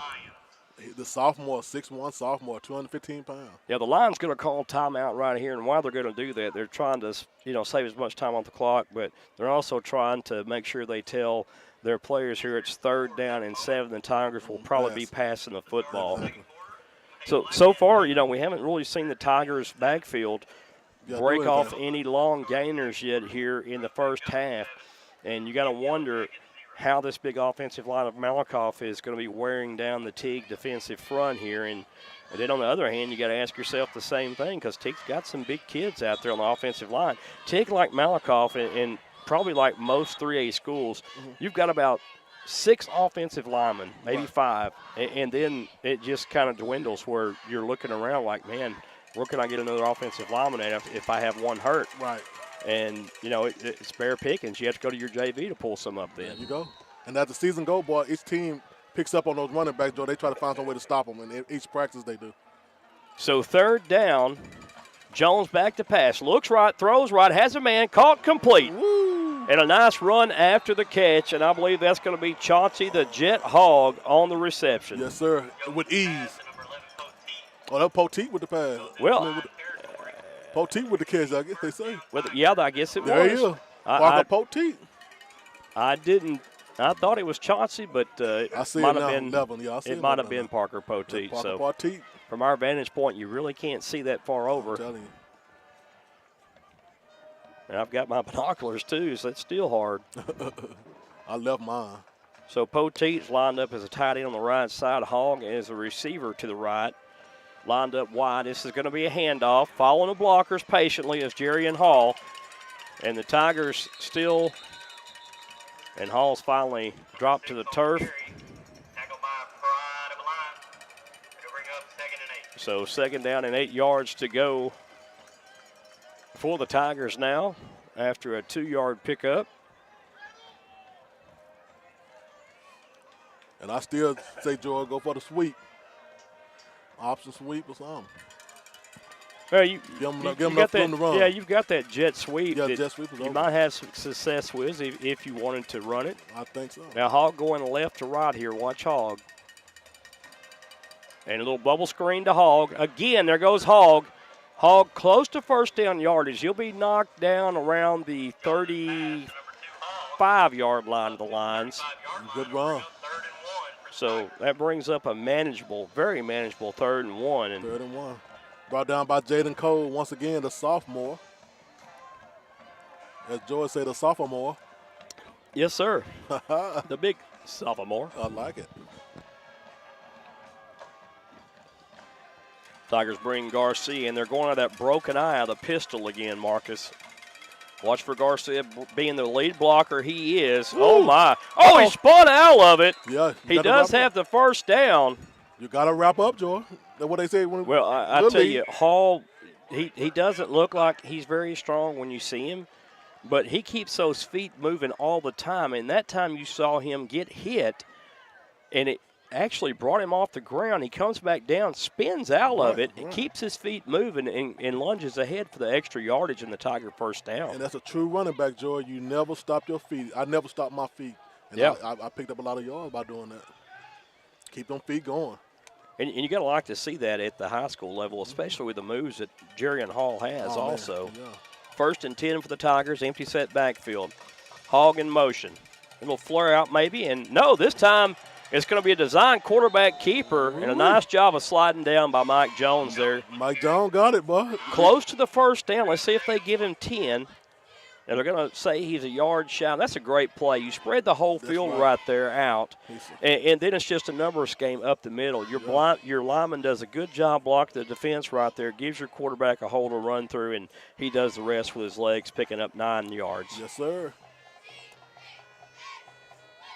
Wide receiver to the left, wide receiver to the right for the Tigers. Tight end on the right, H-back on the left. Man in motion is Hogg. Fake the jet sweep, and there goes Hall. And Hall has the 1st down and more. He hauling butt. I'm telling you. We'll say that's a gain of close to 10 yards on that run by Jerry and Hall. We'll take it. Jerry on the phenom. Yeah, Jerry on the phenom. And you look right there, Marcus, you're trying to get your jet sweep in right there, but it's an RPO on the jet sweep. Right. He fakes the handoff to Hall going on the jet sweep, then hands it to Jerry on Hall to the right side. So your linebackers have to freeze for a moment to see who's got the football, and while they freeze, here comes Hall right through the middle. There he is, hauling butt down the middle. There's a handoff again. Nice yardage picked up on the play once again by this Tiger offensive line.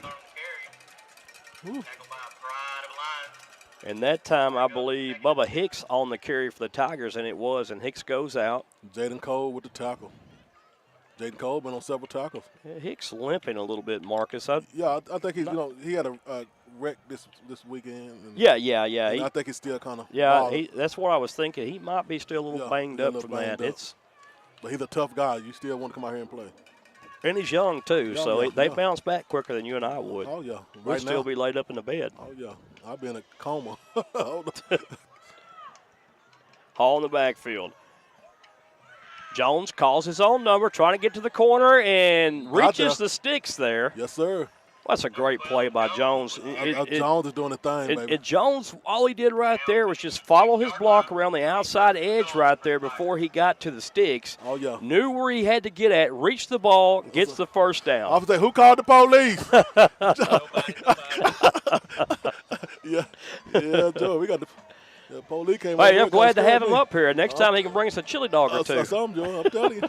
Yeah, he's sitting up here right by her. So 1st and goal now for the Tigers. Mike Jones, the quarterback. Jerrion Hall in the backfield. And Jones loses the football. Oh, my. Oh, he down. He down, baby. Yeah, they're gonna say that the runner. I don't know what they're gonna say. I think they're saying that the runner was down. Let's see. They're gonna have some conversation about this. I believe his knee was on the ground. It should be Malakoff's football. Let's see. They'll have to have an explanation of this. This is gonna be crazy. And when me and Joey on the wrong side with the bleachers. So I'm gonna be quiet for a minute and see what's up. Yeah, we're on Teague's side. Well, I know the official is getting his keister wrung out right now for sure. Yeah. He doesn't like that one bit. From my vantage point, though, it looked like that the runner was down. Yeah. He did fumble the football before he was down, but he fell on the football. When you fall on it, secure it. It's out. 2nd down and goal up and coming now for the Tigers. 1 minute, 44 seconds and counting for the first half. Tigers 14-0, and Tigers have scored on every possession. Yeah, so let's see what we're going to do. It's been a slow, methodical first half also. Nothing really fancy, just a little blood and guts. So the Tigers going to call a timeout here with 1:30 left. We'll take a timeout with them here at Teague, Texas. And our score, the Malakoff Tigers 14, the Teague Lions 0. We'll be right back after these messages. Yes, sir. This quarter of Malakoff Tiger football is being brought to you in part by Josh Renberg. Everyone in Henderson County has heard of Josh the Tree Guy. Well, now he's JR Construction Solutions. JR Construction Solutions offers remodels, boat docks, decks, painting, staining, and yes, he still takes care of all your tree needs. You can reach Josh today for all of your needs at 903-519-5823. If you're looking for a church home, please feel free to come worship with us at Hilltop Worship Center in Malakoff. Sunday gathering is at 10 a.m., and on Wednesdays, we have Hilltop Kids and Chosen Youth starting at 6 p.m. Here at Hilltop Worship Center, we love supporting our local schools and our wonderful students, along with programs they enjoy, including athletics, band, cheerleading, ag, and theater. We are proud of all of our local students, and good luck. All right, folks, we are back live here from Teague, Texas. Yes, sir. Our score, the number 3 ranked Malakoff Tigers on top by a score of 14-0. 1:30 remaining in the first half of play. Tigers have the football, 2nd down and goal. Ball is spotted about the 8-yard line. Mike Jones, the quarterback, 2 wide to the left, 1 to the right. Going to be a pass. Looks downfield, surveys the field, has room, throws to the back of the end zone. Too hot. Yeah, too and hot. Too high right there. That's like a hot potato, boy. He threw that real hard. You know, that time, Marcus, he's got to learn to stop, set his feet, and make the good throw. He threw that on the run and a little bit high right there, but if you have that much time, you got to set those feet. And he had the receiver wide open back there. Yeah, he tried to Patrick Mahomes a little bit there. Yeah. You can't, Well, he's got a strong arm, no doubt about it. But sometimes that cannon gets a little bit too loose. I'm telling you. 3rd down and goal for the Tigers. Double reverse here. A nice play call. And you're not going to catch Chauncey Hogg. Touchdown, Tigers. Walk the dog one more time, baby. Mama, there go that man. Ball's Hogg. Yeah, Chauncey Hogg has just got wheels galore. Yeah. And on that end-around play, jet sweep, whatever you want to call it, you're not going to catch him. No. Just too fast. Just too far. You said he got what? Wheels galore? Wheels galore. I'll tell you, they might have a lot of wheels, but he got much more. Hey, he's got 8 wheels and 8 rims. I'm trying to tell you. And 20s, sitting on 22. Boswell in to attempt the point after. That kick is up, and it hits a band member and good. Duh. 21-0 our score from Teague, Texas, with 1:14 left to play in the first half. It's all Tigers, all first half here right now. And listen, this score could be 28-0, maybe 35. Yeah. But there was a little miscue there in the first half by the Tigers. Yeah. And both teams have come out pretty much trying to run the football. Now, Malakoff has thrown a couple of passes here, Right. but for the most part, both teams have come in to run the football tonight. Right. And, you know, both defensives doing a pretty good job against the run, too. Exactly. Yeah, I was just going to say that. Hey, it haven't been no big runs lately. What are runs that we used to? Right, yeah, no big 50, runs. 60-yard, breakaways. Right, but, right. As you go into the season, there's more video out, too, on players like Jerrion Hall, who at first came out was a surprise because the Bird was supposed to play Jason Tennyson, yeah. and this young man comes up, and all of a sudden, the first 3 games, he's a superstar. I'm telling you. So, and he's going to be a good one to come, and he's still good at this point right now. Has helped the Tigers out immensely. He's just hard to see, hard to maintain. And just think, boy, when both of them get on the field, the Bird and Jerrion the Phenom, it's going to be crazy out there. Yeah, that's double trouble right there. Just a score from down the road from us in Fairfield. It's Mahia over Fairfield, 8-7 right now. Oh, that's a good game. Padron's kick is going to be a high but short end-over-end kick. It'll be fielded at the 14-yard line. Ouch. And, what a hit right there. Oh. Goodness gracious, that's that special teams for you. Ooh, Lions and Tigers and Bears. Oh, my. Woo-wee. I wish I'd got a number on that, but they were couldn't all see 'em. piled It up, took and me I a- couldn't see. It looked like maybe Evan Loper, Marcus, that made the initial hit. We'll take Loper. So Evan Loper flying down the field again on special teams. As we saw him do this all year long. Yeah, Just a headhunter. Yeah, we know his uncle.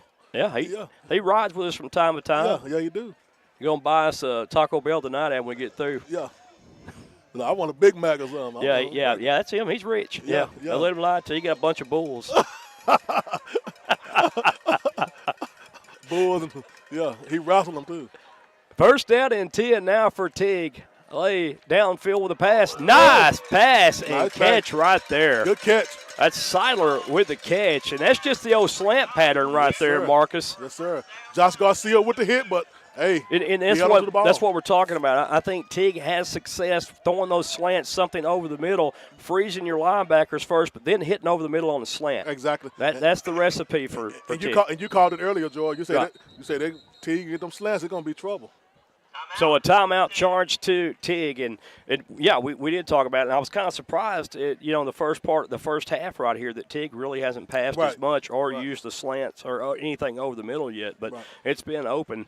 Timeout on the field. We got 45 seconds remaining to play in the first half. Teague trying to stall the clock right here or stop the clock to possibly get some points on the board before half, because Malakoff does get the ball to start the second half. Ooh, I forgot about that. Yeah. You so right. Yeah, they won the toss at the beginning before the game started, and they elected to go on defense first. That way they get the ball back in the second half. Ooh-wee. And so a good move to put your defense on first.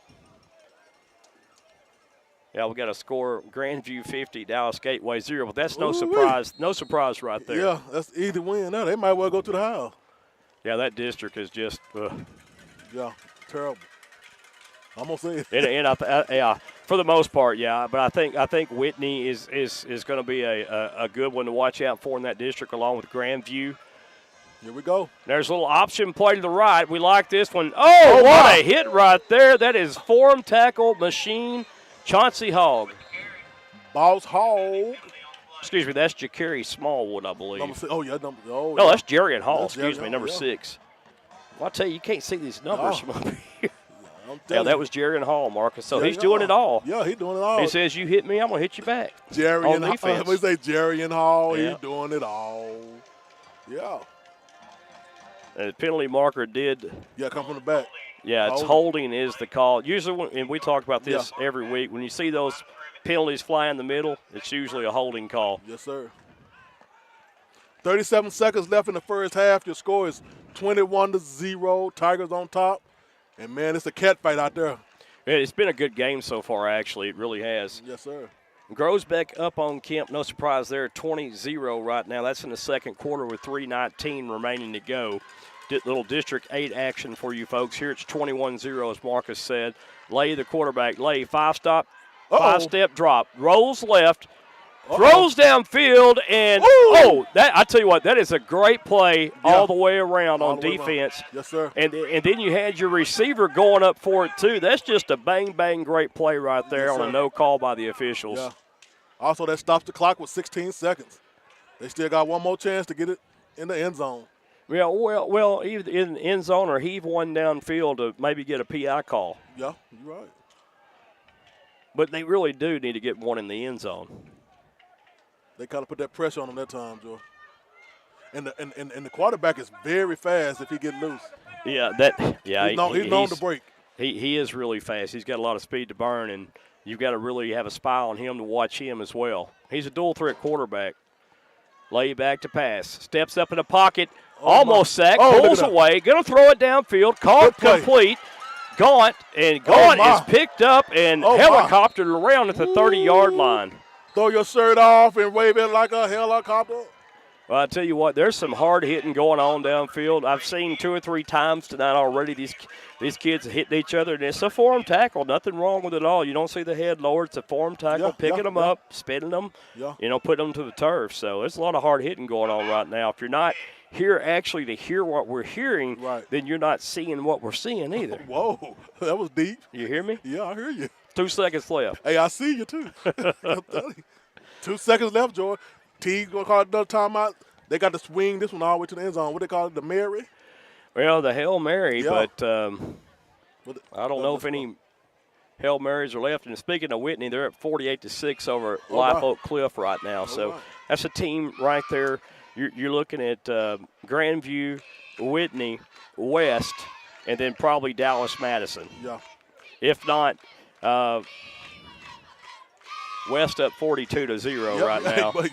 You know what you're talking about. I'm with you when you're right. So you're looking at those 3 teams right there. Yeah. And you can't really. I can't remember the other team now, but that's all right. You said something, and I forgot what I was going to say. I'll figure it out in a minute. But those are 3 teams right there in that district. The Malakoff Wins district. They'll be playing.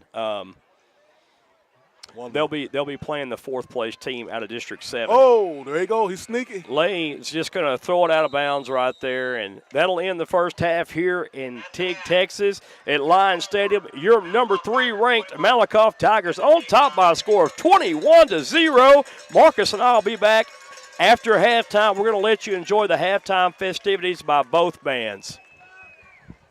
Have you heard about Steps All-Star Gym? Steps All-Star Gym is located at 29414 Highway 64 in Kenton, Texas. Their motto is positivity is contagious. Their goal each day is to teach their athletes the value of commitment, hard work, integrity, leadership, self-confidence, and the love of cheerleaders and tumbling. Oh my. As you will witness during the time at SA, each and every family is important to their program. Steps is also a great place to host a party. They've held many bridal showers, baby showers, and birthday parties. It's a safe place for adults to mingle and kids to play. The number you can reach Gateway Academy is 214-207-2261. Their email is gatewayacademycanton.com.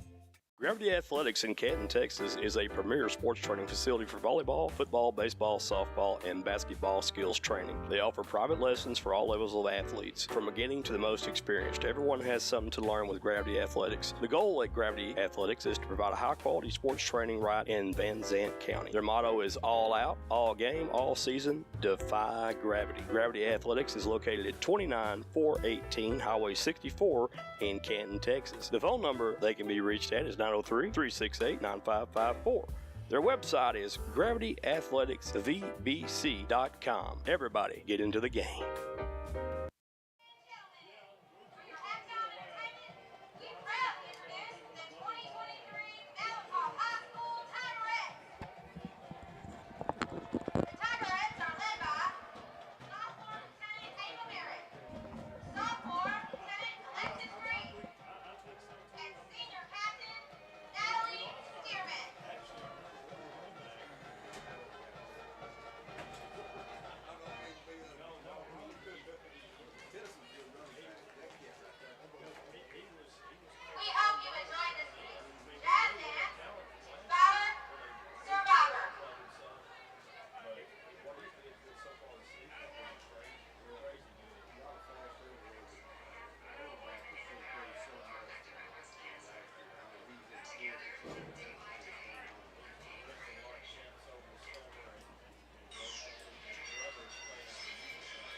That's right. I forgot about that. Yeah. My mind's been so. All of them going to couple of them going to be long. Yeah, there'll be a lot coming back. Yeah. A lot of our defense too. And so. Maybe next week we'll have 1-1 back. 1-4. What happened? 1-54. 1-5. I saw them. I was like, what the world? Because, you know, what happened? I mean, I know they're injured. But One of them had to cut the shoulder. They got it. The other was trying to play kneecap that number 4. There's that running back going against y'all. Yeah. And then number 5. Boy, y'all play Houston. Well, y'all know how they are. They got all they want to do is fight. Yeah. We got a little scuffle with them. About 7 minutes in the game, it's still them just running the clock. He's already 50-something. It's up to 7, you know. They get 4 more personal fouls after the clock that they called. The ones they didn't call. So anyway, so number 5 got ejected. So he just played 7 minutes. So number 54, the old guy, he got a concussion in the line. We had a other big lineman. He acted like a terrorist. The coach put him out. He was 6'5", 300 pounds. The right tackle from last I was wondering where he was at. So I mean, what we look good at the first year on paper, we kind of a shell. We hope you enjoyed tonight's performance. Well, I saw those kids in. Attacker directors are Kristen Paul and Tana Walden. They'll be playing pretty good, but yeah, playoff time in the league. Hopefully get next week against the Hayes. We'll just make it run like we did last year. I've seen them. What about Fairfield, y'all? You know what they did? They came in and tried to stop our running game, and they did for one. So what happened?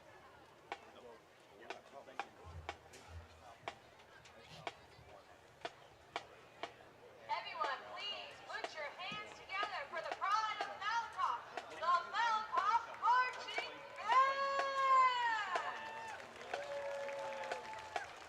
The band is led onto the field by drum major Ian Hollingsworth. We are proud to present our 2023 show, Rise of the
drum major is Omar Perez, and assistant drum major is Hunter Fulmer.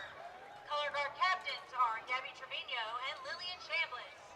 Director of the Teague Lion Band is Corey Hiles. Assistant band director is Bradley Lindsay. Color guard sponsor and marching tech specialist is Leah Johnson. Band members of the week are Jalen Brown and Pedro Palomo. Marcher of the week is Laura Wilkes. Guard member of the week is Miranda Valle. Percussion member of the week is Zayden Thomas. And leader of the week is Araceli Palacios.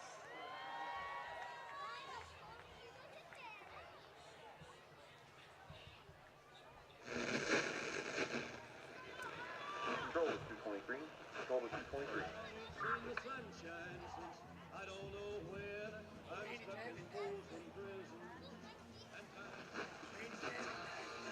Respond to Teague Bank for a possible 4120.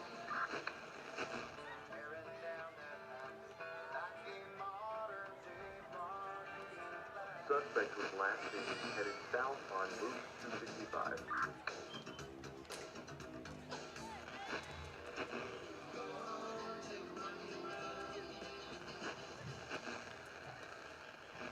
The mighty Teague Lion Band will be performing their 2023 UIL show entitled Heist by Luke McMillan and Clayton Harris. Selections include music from Beethoven's symphonies, Bad Guy by Billie Eilish, and Gangsta's Paradise by Coolio.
City Administration, Board of Trustees, faculty and staff, community and family members for their generous and continuing support.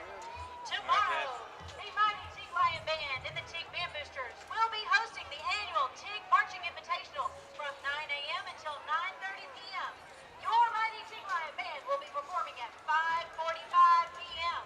Come out and show your support for your true pride of Freestone County. Go Lions!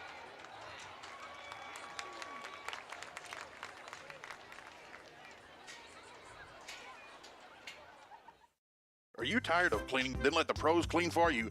Busy Bees Professional Cleaning Service will handle all of your needs from residential to commercial cleanings. They specialize in deep cleans, basic cleans, make-readies, move-outs, and construction cleans as well. If MTSN believes in Busy Bees, then you need to believe in Busy Bees Cleaning Service. The email for Busy Bees is busybeeclean1@gmail.com. Their website is busybeescleaningservice.org. The phone number for Busy Bees is 903-288-2687 or 972-922-6718.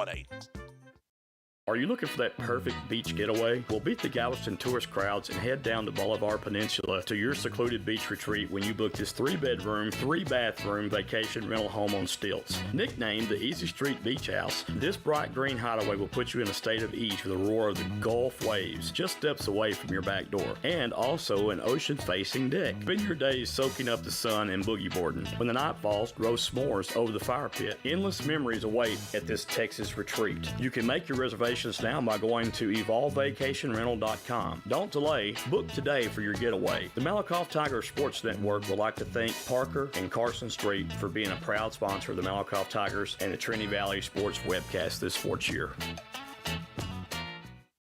Come join us at Gateway Academy and experience the difference. We believe that every child deserves the opportunity to reach their full potential. Our teachers and staff are dedicated to helping each student reach their goals and develop a lifelong love of learning. Come see why Gateway Academy is the best choice for your child's education. The Gateway Academy is located at 291418 Highway 64 in Canton, Texas, home of First Monday's Trades Days. Their phone number they can be reached at is 214-207-2261. You can view their website at gatewayacademycanton.com. Come be a part of a great atmosphere at Gateway Academy. At Keller Williams, independent agent Dennis Flowers takes the approach of your home buying choice and dreams to heart. Dennis is a small-town guy with a servant's heart. With Dennis Flowers as your next realtor, Dennis will listen to your wants, needs, and dreams and find solutions tailored to you by using all the latest technologies, market research, and business strategies to exceed your expectations. If you're looking for an honest, hard-working realtor, then choose Malakoff's own Dennis Flowers, an independent agent of Keller Williams. You can call Dennis at 972-938-2222 or 214-980-3906 or email Dennis at teenflowers@kw.com. All right, folks, we're back live, and that was a great halftime performance by both schools' bands, and really enjoyed that one. If you're a fan of the bands like we are, I enjoyed it. That was a great performance, and Teague had really a great performance there, and so did Malakoff as well. So, well, Joy, you was the best trumpet player I ever seen. Well, I don't know about the best. I like to play. You got down. I'd like to get a trumpet again and maybe try to toot the horn a little bit. Every once in a while. I think you got some shout-outs. Chad sent you a message earlier, our buddy Chad. Yes, sir. What's up, Chad? Chad and Christian. We're going to shout out to Christian's mom, Linda. Yeah. She's in California. What's that, Simi Valley, California? What's going on? Yeah. Yes, sir. Chad the man. Chad, a.k.a. Peabody, in the house. That's our boy. Yeah. Yes, sir. Good to see him last week at the homecoming game. Oh, yeah. Glad everybody's tuning in tonight with us for this one. And, my thoughts on the first half, and, I think barring that one miscue, and it was just kind of a freak play. Yeah. I think the Tigers have really just kind of came in this one and just kind of showed their muscle, if you will. I will.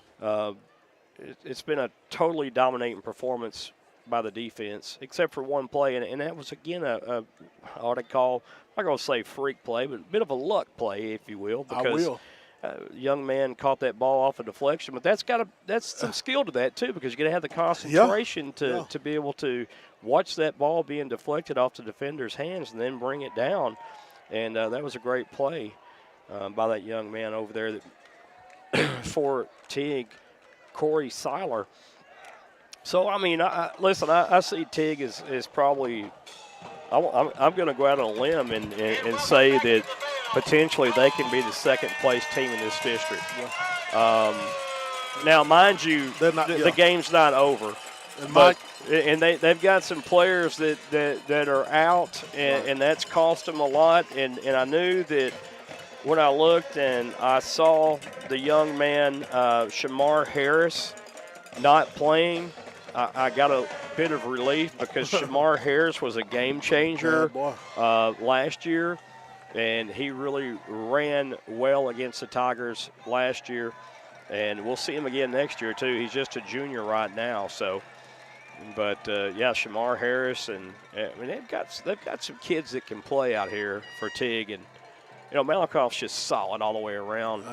But I think Teague's hanging in as well as they possibly can. And you don't know about the second half yet because, like I said, 21 points is not a big deficit to overcome in high school football or college or NFL for that matter. So if you're Malakoff, you really got to stay focused right here. I think what you need to do if you're the Tigers, get this ball because they're going to get it here to start the second half in the third quarter. And I think it's imperative you take the wheel out of Teague early here in the third quarter by marching downfield and scoring a touchdown quick. Which they have done every possession. So every time every time the Tigers touch the ball, Joy, they scored. And we're going to see if they can keep it up right here as they'll get the ball to start the second half. And I'll tell you what, a beautiful night for football. It's probably in the mid-70s right now. I'm getting a little chill myself. And you may turn out to be the smart one wearing the long-sleeve shirt tonight. Yes, sir. Alex Lopez will tee it off for the Lions. Here we go.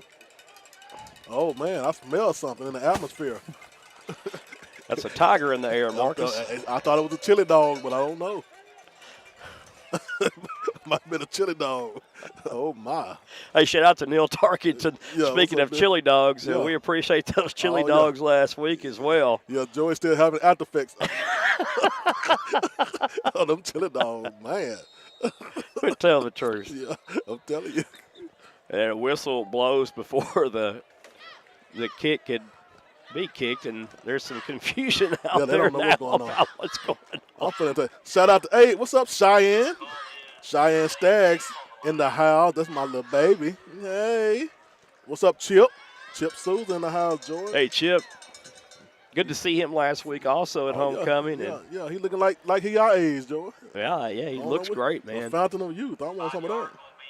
And he's like Rocky Balboa. He works out all the time. That's what it is.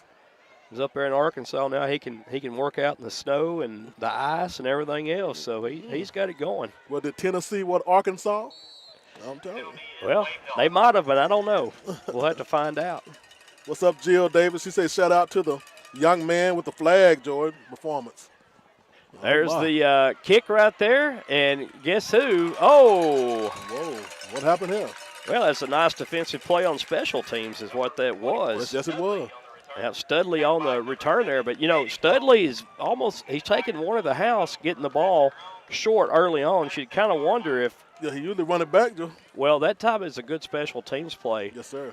For Teague. And we saw both these teams tonight doing some great things on special teams. And Teague has got a pretty good special teams unit themselves. And like you said, second half, the coaches cook up something, try to stop things. So let's see what different things they do. And also, like I said a while ago, Marcus, you really, really, really want to see the Tigers take this opening possession and march it down the field. The ball is spotted on the 38-yard line. This is going to be a handoff. Oh, my. Nice blocking, and Hall is tripped up as he goes to the 40-yard line, and that's going to be Jaden Cole on the tackle, Marcus. And listen, they've got to get a hat on Cole. Yeah, Cole is on every tackle. Yeah, Cole is playing linebacker, and he's flowing from the opposite side of the field, reading what the offense is doing here.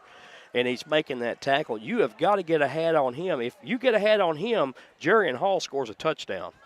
That's right. He don't need number one. Extra block, Joe, and he out of there. 2nd and 7 after a 3-yard gain. Mike Jones, the quarterback. They're going to go to the run again. Jerrion Hall up the middle, and they ran away from Cole that time. There you go. And that's a pickup of 8 and a first down for Malakoff. And that might be the key right there, Joe. Well, 2 keys: run away from that man. There you go. And he's just a sophomore. Yeah. So run away from him, number one, and number 2, you got to get a hat on him if you're going to run his way. There you go. What's up, Chris Kettner? So first down and 10 for the Tigers. Jones and company looking over to the sidelines after the coaches get a look at what Teague is trying to run here. Expect Malakoff maybe to pass one right here on first down to open things up. Here we go. There's a snap, 5-step drop. Jones over the middle. Jones is almost picked off. And I didn't know who. And he didn't listen. Yeah. The safety was back there. Yes. He baited him. Yeah. Jones did not see him. At He all. forced the ball into 4 Teague defenders that time. And I tell you what, Leah jumped that route, almost had a pick six. Oh, yeah. It's a good time to throw a pass right there, don't get me wrong. Right. But in that circumstance, I think you got to put more receivers out there than just one because you had 4 defenders on that one receiver. That's not going to work. No, not at all. I don't care if you're Terry Bradshaw. There's a handoff. There comes Jerian Hall around the left side. Getting loose. Jerian Hall with a first down. There you go. Keep the clock running. Well, I tell you what, he took a nasty spill over there. I'm hoping he's okay. Yeah, he's limping a little bit. He hit that flag over there, or hit the yard marker. He came up a little bit gimped there, and boy, you don't want to see anybody get hurt right here in this game. No, sir. Especially Jerian Hall. So first and 10 for the Tigers after a Jerian Hall 11-yard pickup. Tigers going 2 receivers set, 1 to the right, 1 to the left, and then you got the H-back on the right, moving left, and there goes Hall. And that H-back just not doing enough when he gets through there, Marcus, to get the block to free up Jerian Hall right now. Like we got somebody hurt on the field with the Tigers. But like he's going to be tough to stay in. I couldn't see that number, but yeah, I think Coach is going to take him out. Yeah, and that was Kalen Davis right there that kind of missed that block. And so here we go now. We've got Doc Renberg in the game, and Doc is going to go play some tight end. And you like Doc being out there because we know he can block as well. Yes, Evan Loper going in motion right to left. Watch this play to the left. And it's going to be Mike Jones. It's going to be a design quarterback keeper. And Jones somehow contorts his body around and misses the hit and gets down at the 35-yard line of the line. Well, that's good. That's good running by Mike Jones, George. Yeah, Mike Jones is not trying to be the tough run over somebody. He's trying to slide and made himself skinny so he wouldn't get hit going down. And that's a great job and very, very smart play by Jones, the quarterback. Because he usually run over you. Yeah. Try to. So 3rd down and 4 now for Jones and company, the Tiger offense. One back in the backfield. Crowd is revving up here. Handoff to Jerian Hall. Does he have enough? He's going to be stopped about a yard and a half shy of the first down. They got his number, Joe. And we got a flag. A penalty comes flying in, and it was actually the head official, and she throws it to the 15-yard line. This has got to be on Teague, I believe. I don't know, because she was behind the Tigers, and she just threw it way over there. I'm going to say she played softball. I believe Bowers was on the tackle that time for Teague, if our roster is correct. 8 minutes, 28 seconds left in the third quarter, 21-0. Tigers still up, and let's see why she threw that flag so aggressively. Yeah, and they haven't moved the ball yet. Unsportsmanlike conduct is the call against Teague. Oh, that's a big penalty right there. Another one. They got to calm down. What's up, Kim Terzes? What's up, Anna Purnell? How are you? So, yeah, that's a biggie right there, Marcus, and this is what we're talking about on these penalties. If you're going to stay in games like this with a top-ranked team, you cannot commit those type of penalties and stay in the game with a team like Malakoff. And Malakoff can't commit those penalties either, not just because they're number 3. They can't afford to commit those either because if you start committing them now, you start committing them the rest of the district. And, you know, penalties hurt you real bad. First down and 10, the Tigers are in the red zone now. Ball will be spotted around the 18-yard line. Handoff to Hall, and Hall needed to break one tackle, and he's caught by the shoestrings around the 19-yard line. Excuse me, that's the 14-yard line. Hey, he's getting it. He's trying to fill it, Mojo, but hey, they stopping him, Joe. They stopping him at the line. And I believe that was Bubba Hicks on that carry. It was. Here comes Jerian Hall in, so my mistake. Well, these numbers are so hard to see. So 2nd down and 5 now for the Tigers. And Jones calls his own number. It's perfectly executed. Jones he slipped up dives, and he's going to be called down at the 3, but that's a Tiger first down to be 1st and goal now for Malakoff.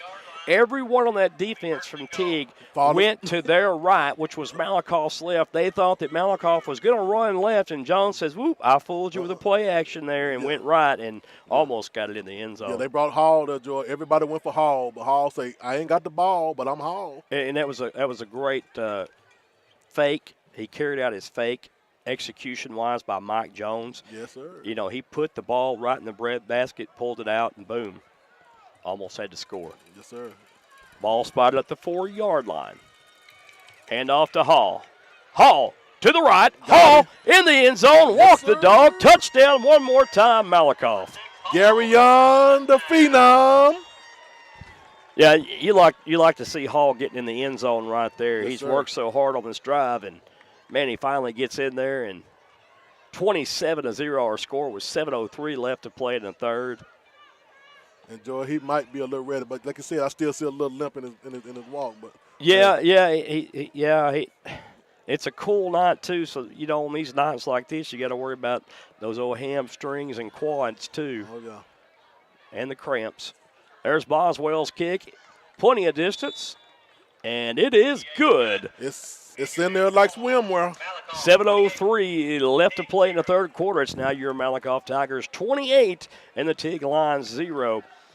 And we'll leave it right here, folks. And, you know, we talked about this coming out of the halftime break. We said that Malakoff needed to get the football, have a long, sustained drive, and punch it in, and they just done that. And you saw the body language out there with the Teague players. Right. It's like the wind has left their sails. Yeah, I'm telling you. And they leave sails real quick. And once again, Tigers have scored on every possession again. Had the ball 6 times. Well, I'm going to say 6. I'm going to do my math, Joe. Let's do math. Let's do the math. They've had the ball. Yeah, and interestingly enough, Jacobron Harris, Marcus, wearing number 5, he is now able to eligible to play here in the second half. He was ejected from the game in Eustis last week, and he was not able to play the first 2 quarters of this game. And now you get an athlete like that back, and he's going back as one of the return men right here. Maybe a little bit too late. He's coming back fired up, too. You know, he's ready to get that ball. Let's see what happened here. 21-0 Grosbeck over Kemp right now. So Kemp holding their own with Grosbeck, if that's the correct score. But, wow, that's kind of surprising right there. Man. Padron will tee it off for the Tigers. There is a high end-over-end kick fielded by Gaunt at the 8-yard line. Gaunt trying to return the football. Gaunt is hit and dropped at the 24-yard line. Saw some dirty laundry on the floor, George. Yes, and more flags being thrown. Garcia was the initial man making that play. It looked like it's going to be on Teague, I'm thinking. Let's check it out. Late in the third quarter, it's now Mahia and Fairfield tied up 15 apiece. Ooh-wee. And that's going to be a hold on the lines. That's from the spot of the foul, too. Let it bring Teague back. Teague is getting a bunch of I know the announcer said it's going to be from the end of the run, but that's not correct. It's from the spot of the foul. Exactly. So it's half the distance to the goal from the spot of the foul. And Teague will have the ball first down and 10 at the 8-yard line. So 6:54 left to play in our third quarter here. Tigers up 28-0. Shout out to Melanie Compton in the house. Leahy, the quarterback, man in motion. And here's a handoff and bouncing off a defender. And one man to beat, and he's not going to beat him. And that's Chauncey Hogg who runs him down. No, sir. Jaden Cole with a big run right there for the Lions. Gets this crowd all into the game, or back into the game, if you will. I will. They got on their feet for a little bit, Joe. I thought they was. Well, listen, that's the sophomore right there, 215 pounds, just bouncing out of the middle to the left, and then he's got speed to burn as well. So that was a great play and run. And Chauncey Hogg walked him down like a gazelle. Yeah, you saw the speed of Chauncey Hogg. Oh, my. Man in motion right to left. We talked about Harris coming back, and that gives you some confidence. This is going to be a swing out to Harris. And Harris maybe gets back to the original line of scrimmage. Let's see where the spot is. And I tell you what, George, Teague is getting that momentum up right now. The sideline. Well, they did build it up, and like I said, you get one of your playmakers back in Harris, and now you've got that long run, and you got some momentum behind you. The Tigers have to be careful right here. Yes, sir. And he's low to the floor, too. Yeah, 215 pounds, just a sophomore. So I'll tell you what, a lot of good running backs in this district that are just sophomores. There you go. There's another handoff. This time it will be to, I believe that's. Uh-oh, like a fumble, George. Fumble on the play, I believe. Let's see what it's called. Ooh. And they're giving it to the Tigers. Oh, my. Goodness gracious. He dropped it like it's hot. Yeah, and that was number 22, Nylan Coaster, another sophomore. Oh, he's upset. Getting the opportunity to run the football, and he puts it on the turf, and the Tigers do recover. Didn't see who recovered that football, but me either. I didn't even know it was a fumble for a minute. I just saw everybody and the folks at it watching it on TV or their smartphones probably saw what we couldn't see because the camera's pretty much focused in better than our eyes are. I'm telling you. So, they got the ball one more time? Yeah, in a short field here, Marcus. 6:06 left in the third. First down and 10, the ball spotted at the midfield stripe. Plus, they scored on every possession. And we're going to go with a handoff right here. Nice move there. And man, I tell you. He got to put a helmet on tight, Joy. His helmet came off several times. Yeah, that's Jerry and Hall again. Let's go. He has to go out this play. Let's get that helmet fixed over there. Yes, sir. Bubba Hicks trots out on the field for the Tigers. A 9-yard pickup for Jerry and Hall. Yeah, he also needs to secure that football, too, because it came loose. It was very questionable where it came loose at. Right. We don't have the advantage of having an instant replay here tonight, but that was close. We ain't going to say nothing, though. Pistol formation out of the broken eye. Garcia, the lead back, and there you go, Bubba Hicks. And Hicks will running with power. Be taken down at the 26-yard line, but not before a Tiger first down. And Mr. Hiccup. And you see what happened on that broken eye right there. You gave Josh Garcia time to get through the line. He hit the linebacker, and that freed up Hicks to gain more yardage downfield. And that was a great execution by not only by the offensive line, but by Josh Garcia as well. And Hicks come in looking good right now. So Hicks stays in the backfield. Pistol formation. Got two tight wide to the right.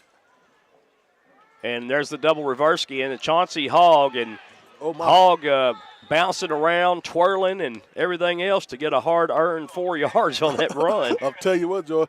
He's excited. He's exciting to watch when he gets that ball, Joe. You never know what he's going to do. I kind of think on that one he probably should have stayed to the outside, used his trust and his speed. Yeah, but he decided to cut up in, but he almost got away with that one, too. Almost got away with it. So they're going to give him 5 on that carry, so it'll be 2nd down and 5 for the Tigers. Hey, 5 is good. 4 minutes, 33 seconds left in the third quarter, 28-0. Tigers on top. Jerry and Hall in the backfield on the left side of the quarterback, Jones. Hand off to Hall. Hall going to the right. Hall with a big gain again, and Hall's going to gain 6.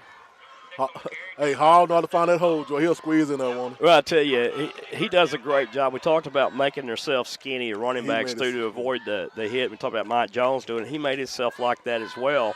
He's just so elusive also, and has the spin move. We haven't saw the spin move too much yet, but he's got that little spin move. Kind of remind me of Deuce Vaughn, watching Deuce Vaughn play at Kansas State, and then some of the highlights in preseason that he had with the Cowboys. Here we go. 2 wide receivers to the left, 1 to the right.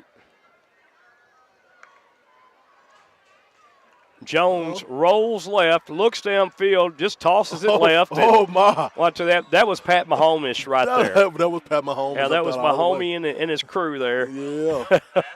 That was pretty play there. Well, and everybody, all the defense for Teague, they actually thought that Jones was going to run the football.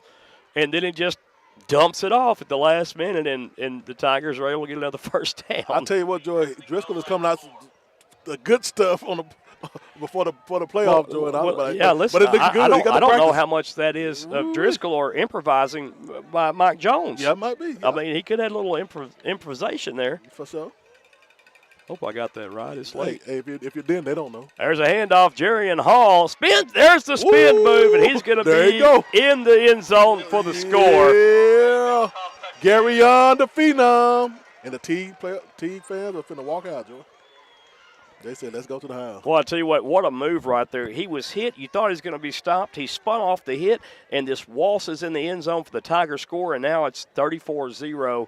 And the lead is getting a little bit insurmountable to come back from now if you're a Teague Line fan. For sure. 3:14 left. There's a snap. Boswell's kick is up. Plenty of leg, and it is good. With 3:14 left, the Malakoff Tigers on top, 35-0 in this District 8 action game tonight. Marcus and I will be right back. Yes, sir. This quarter of Malakoff Tiger football is being brought to you in part by Josh Renberg. Everyone in Henderson County has heard of Josh the Tree Guy. Well, now he's JR Construction Solutions. JR Construction Solutions offers remodels, boat docks, decks, painting, staining, and yes, he still takes care of all your tree needs. You can reach Josh today for all of your needs at 903-519-5823. If you're looking for a church home, please feel free to come worship with us at Hilltop Worship Center in Malakoff. Sunday gathering is at 10 a.m., and on Wednesdays, we have Hilltop Kids and Chosen Youth starting at 6 p.m. Here at Hilltop Worship Center, we love supporting our local schools and our wonderful students, along with programs they enjoy, including athletics, band, cheerleading, ag, and theater. We are proud of all of our local students, and good luck. All right, we saw Jerrion Hall plunge in from 6 out just now, bringing our score 35-0 after Landon Boswell PAT. And Jacob Padron will tee it off from his own 40 now, back to Teague and see if they can do anything. Harrison Gaunt back deep for the Lions. Tell you what, a great night for football. Oh, man. The temperature is great. I'm even getting a little goosies now. I brought my sweat rag, and I ain't had to use it today. No, I didn't see you sweat. Not at all. Never let them see you sweat. That's right. Plus, I got this red on, so I can't see it anyway. Well, you look a little Christmassy tonight. I know, I thought you were Santa Claus at first. I did, too. Yeah, you might be here in a little bit. There's the kick, and Harris is going to get his chance to return one. Starts at around the 8. Harris still on his feet, and Harris is taken down around the 21-yard line of the Lions. And I tell you what, this special teams unit of the Tigers, it just amazes me every week how great they actually do. I mean, they're going to make the tackle. They're not going to give up big yardage. Yes, sir. They just fly around like and will hit you. I mean, you got to love that in high school football. Man, I like it. I love it, and I want some more of it. The dirty, mad Tiger defense. I almost said the Dirty Birds. I thought it was that'll be tomorrow. Yeah, that'll be tomorrow. So Lay brings the Lions out on the field of play. Ball spotted at the 22-yard line of the Lions. Mean old line. There's the handoff, and nothing doing. Maybe 2 on the run. Not a lot. Josh Garcia with the tackle. You can just say a whole host of Tigers right there. There's a lot of them there. Yeah. We talked about this in pregame also. Well, there's one black hat. You need to see 10 more with it, making those stops like that on the run, and the Tigers have been doing a good job flowing to the football tonight. That's right.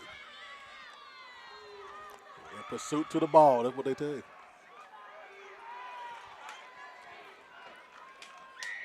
Yeah, Jordan, the fans are walking off. There's a little pitch option play to the left. No, sir. And that is going to be snuffed out. Ooh-wee. My goodness alive. I believe that's Dalton, number 5. That's what it was. You're right. Now that's Jack Husted. Yeah, that's Jack Husted. Husted, that's right. Hey. Who said Husted? Can't tackle. Oh. Who said that? Who said Husted can't tackle?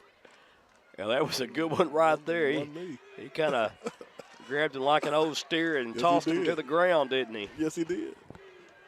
3rd down and 10, lay back to pass. Looks right, looks middle. Oh, he got room Has to run. room to run on the left. Throws it across the middle. Incomplete. Ooh-wee. And he had to throw it across his body, number one, right there. You don't ever do that. And then the receiver had to turn back to the left, and there's a great play by the Tigers helping an injured player. And none of the coaches are responding. Nobody. They leave him. Let the Tigers bring him over. And that was a great hit by Studley. Yeah, Studley hit him with the ooh. Yeah, he came in and hit him. And like I said, you know, the young man had to turn around, contorting his body, and it's just an awkward place to be. And, yeah, just one of those plays you don't like seeing. Yeah, Jack Studley with the hit. And the Tigers brought him off, Joy. What good sportsmanship. Well, yeah, I mean, they knew that he was hurt right away, and that's what you want to do. And I just said, Jack, it's James. I done got excited. I just went through roll call there. James Studley with the hit. You had me a little confused, I'm sorry. too. I got hype. James Studley with the hit. Oh, a high snap. Great catch. Barely gets it over or gets it off, and that ball is going to be spotted probably around the 41, 42-yard line, depending on with the official. Well, I don't know why he's looking at that. That's his call there. I'm like, yeah, he like. Now they're going to say the 45-yard line. Yeah, he like, you on the line, sir. Well, he looked back at the umpire right there. He didn't have a clue. The ball went out clearly around the 42-yard line where he first stopped at. That's right. Then he got talked into going to the 45. He like, go to the 45. Yeah. Maybe they're tossing craps out there. I don't know. I'm telling you, they must have hit Snake Eye on the first one. First down and 10 for the Tigers. They come back on the field of play once again from an offensive perspective. Once again, it's on. I don't like Donkey Kong. Jones still the quarterback. Trips to the left. Empty set backfield. Trip Jones looks left. Got him. Now looks right. Penalty marker comes in. They're going to get the Tigers for a hold right here. Yeah, definitely. Well, pass goes incomplete, but there is a penalty on the play. Like Joy say, anytime it's thrown from the back, it's a hold. And I'm pretty sure he's right again.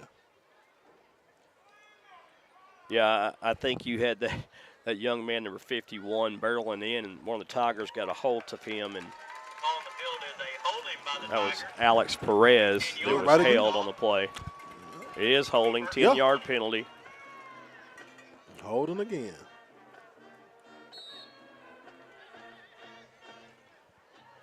Yeah, I spent many years officiating and can't do it anymore because I got a bad wheel. Well, two bad wheels, but Shout out to Freddie Greer, Joy.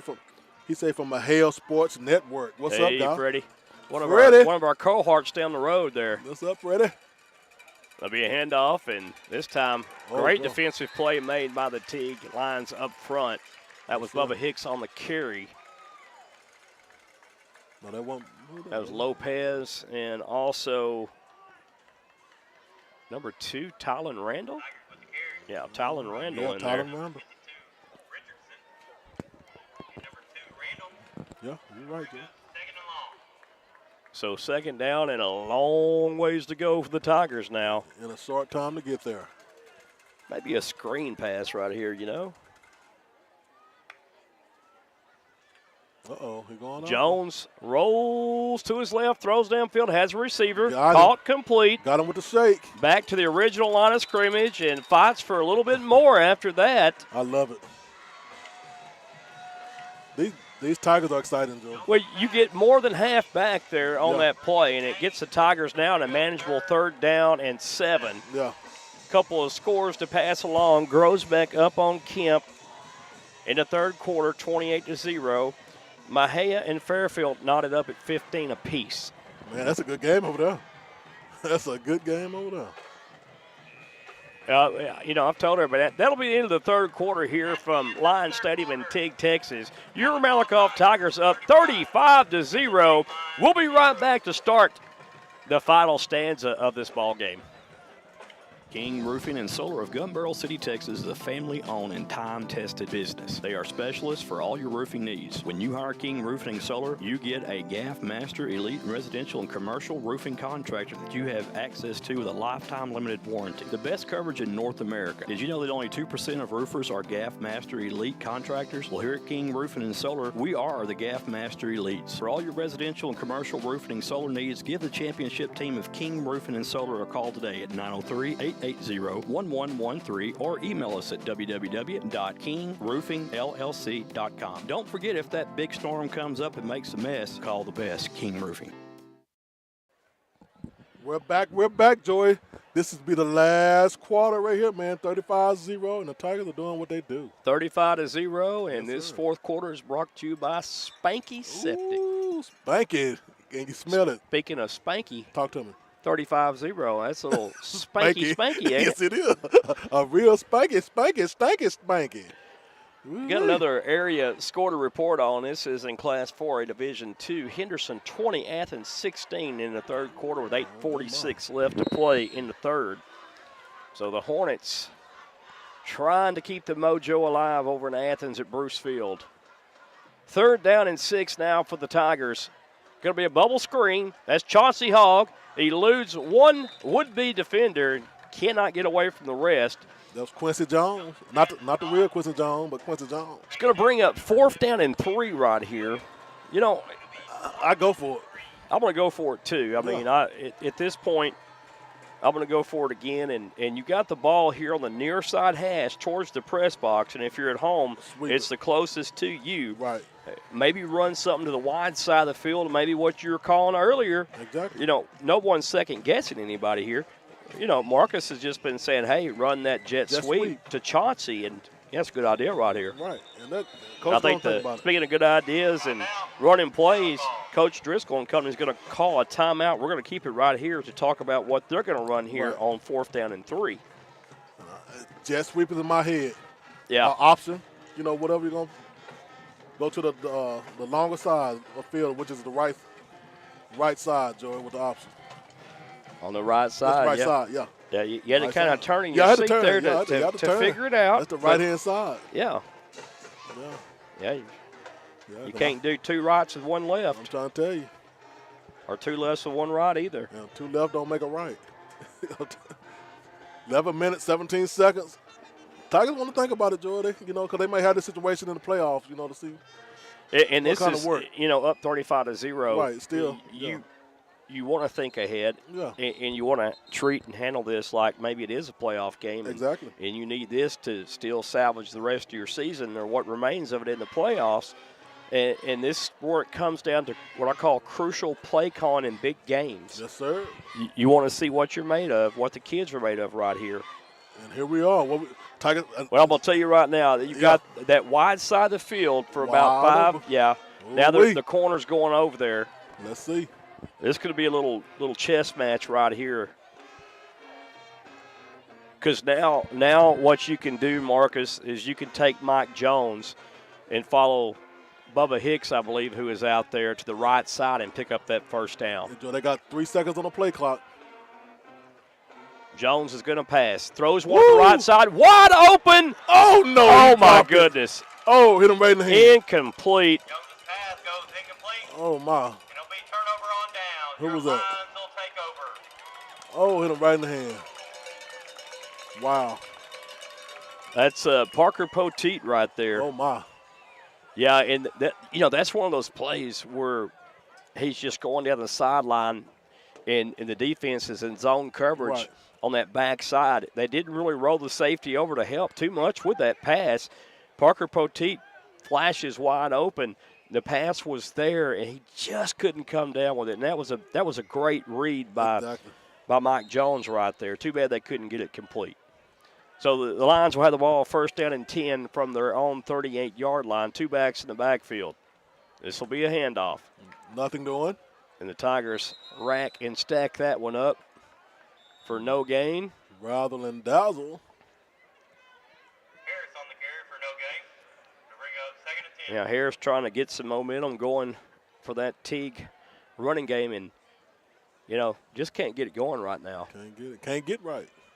Of course, and like we said, Teague's got quite a few players that aren't playing tonight that could be playing, and Harris is one of those that didn't come in till the second half due to being ejected from that Teague and Eustis game over in Eustis last week. Second down and 10 for Teague.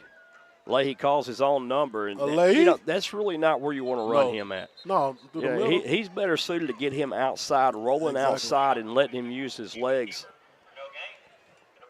That's third down and 10. But yeah, you got a kid like that, you can't run him inside. You got to take him to the outside there, and then you're going to draw the defenders on the outside coming up, and then maybe you can hit a pass if you don't cross the line of scrimmage before you throw it. But a lot of options for him to run. And then you find your hole. I love running the sweep because I go out there, I can find a hole everywhere. Yeah, it's more or less running him a bootleg with an option to run. Right. And it depends on whether if the defender's going to take him, then he can throw the ball and have some first down yardage there. But they're just not being very creative at the moment with him.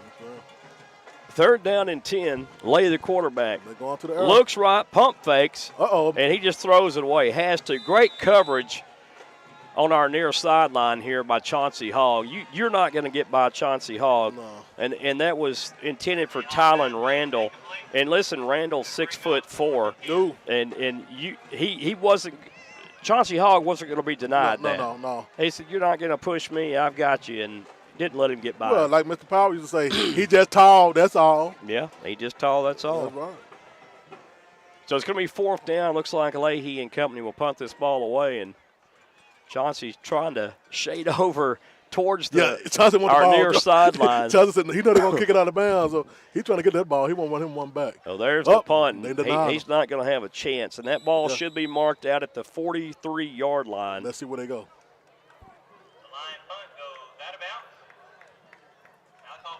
Over at the 35-yard line. I ain't going to say nothing, I guess. Well, I'll say nothing either. Yeah. That's 45 they put it on. Clearly, Stevie Wonder could hear that. I'm telling you, and Ray Charles. See it. Joe say hear it. Yeah. Stevie Wonder and Ray Charles. To hear my silence there. Yeah, I was like, uh-oh. Oh, man. Yeah. Well, it's 35-0. That's all I can say about that. Yeah, Joe say Stevie Wonder and Ray Charles shaking their head right now. Listen, the ball crossed over midfield out of bounds. And, okay. Yeah.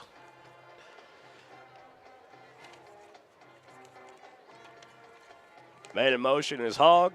And there's your sweep to the right, Marcus. And Hogg kind of jitterbugs around, and he's finally going to be taken down after 3. That's not one of your ideal jet sweeps for him, though. That's not the one I'm talking about. Yeah, that was more of a do the hokey pokey and you turn yourself around. Yeah. And you sit down.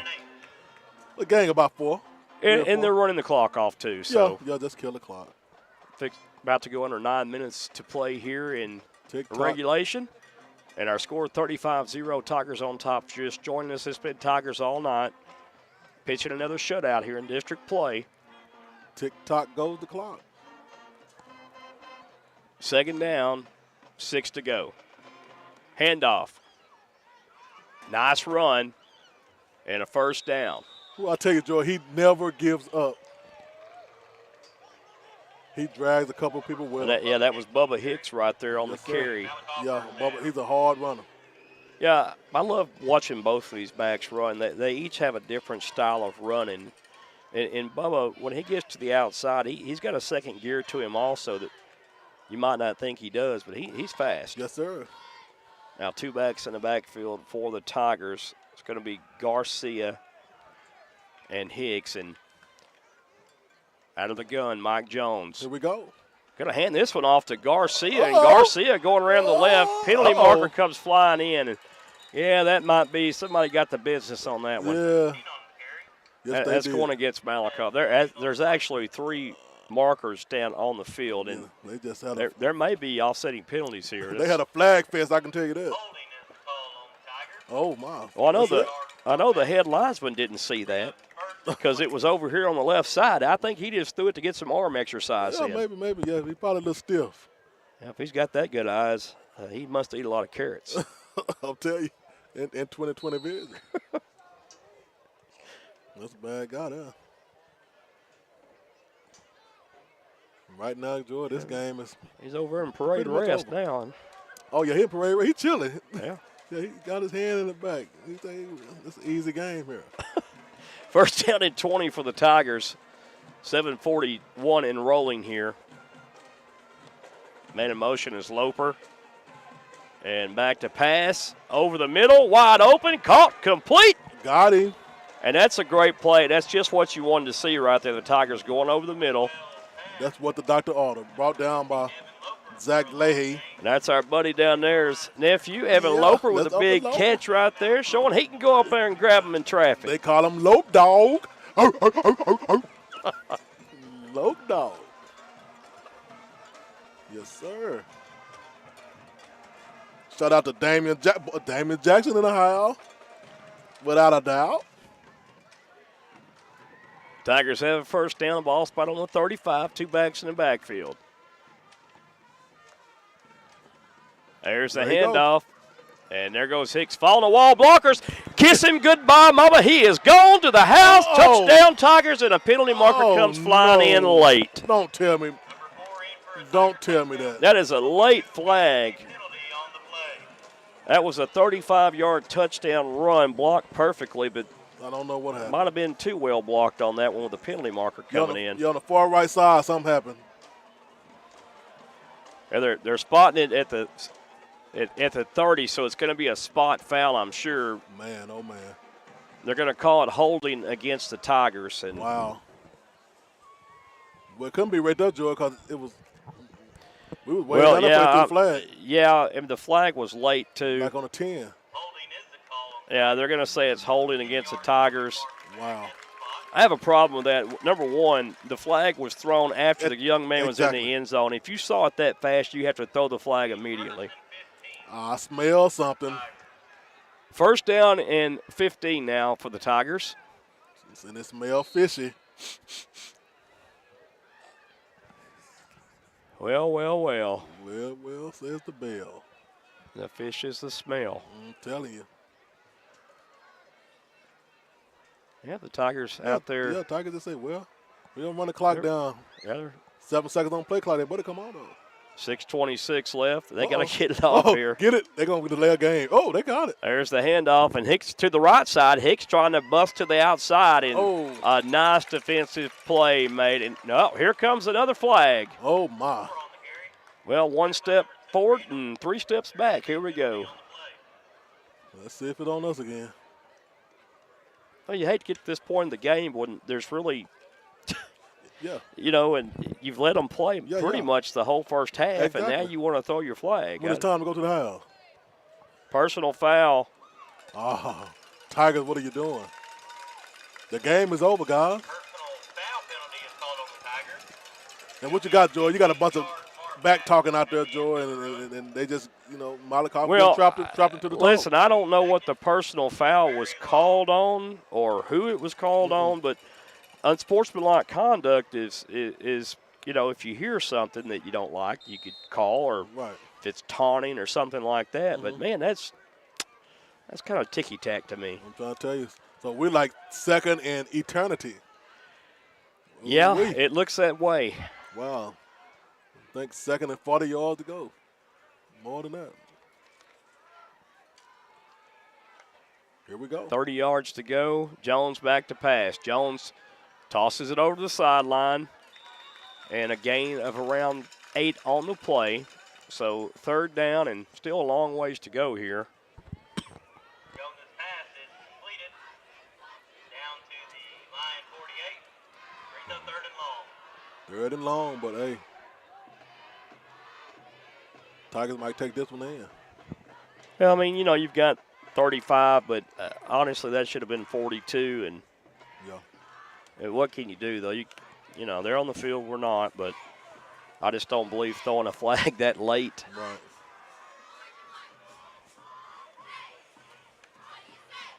Back to passes. Jones under duress. Jones has to get rid of it.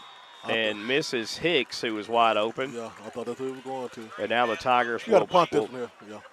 Yeah, they'll probably punt it. Well, maybe they'll go for it. Oh, maybe. I believe they're going to punt it right here. Might as well. This will be the first time tonight the Tigers have punted.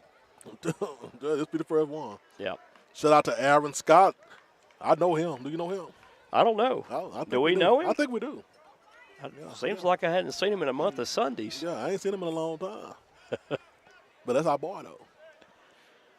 We should see him next week. Oh, yeah. Somebody should see him anyway. I don't know if it's going to be me, but yeah. Garcia will punt the ball. A nice spiraling punt. And the Tigers should. He touched it. He touched it. Oh!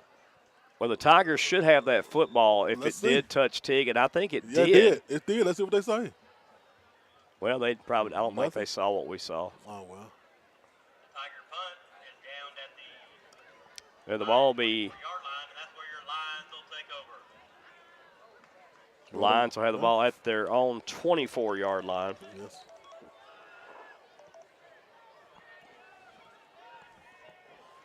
So first down and 10 for Teague. Got a phone call right in the middle of the game. They know they know I'm calling the game. I know they do. Yeah, you know.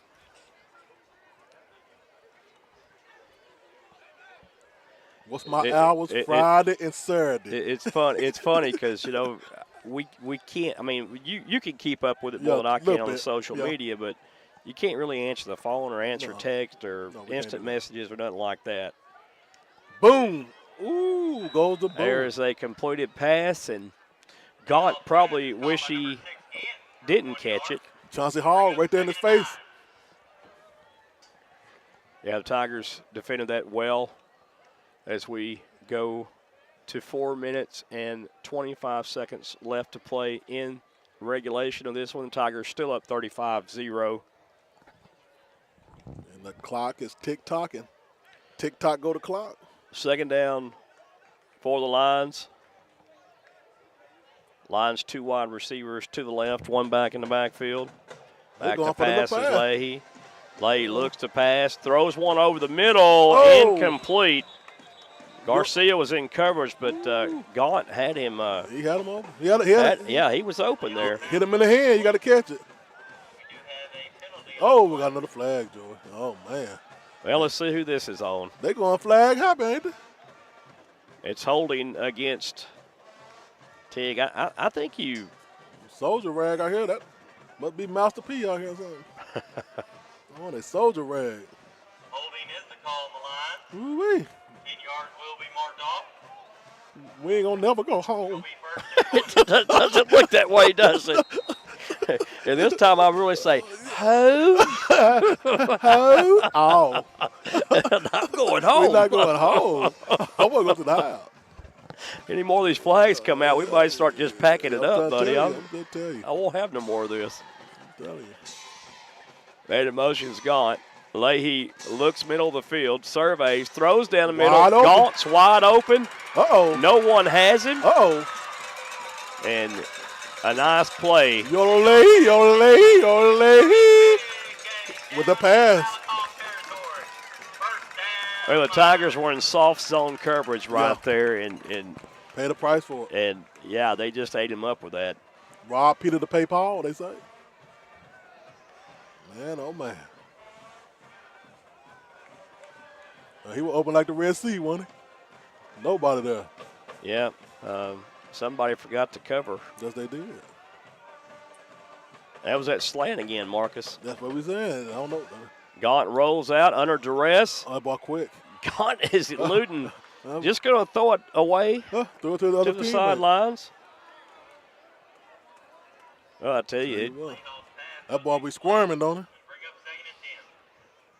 He's quick, I tell you. Yes, sir.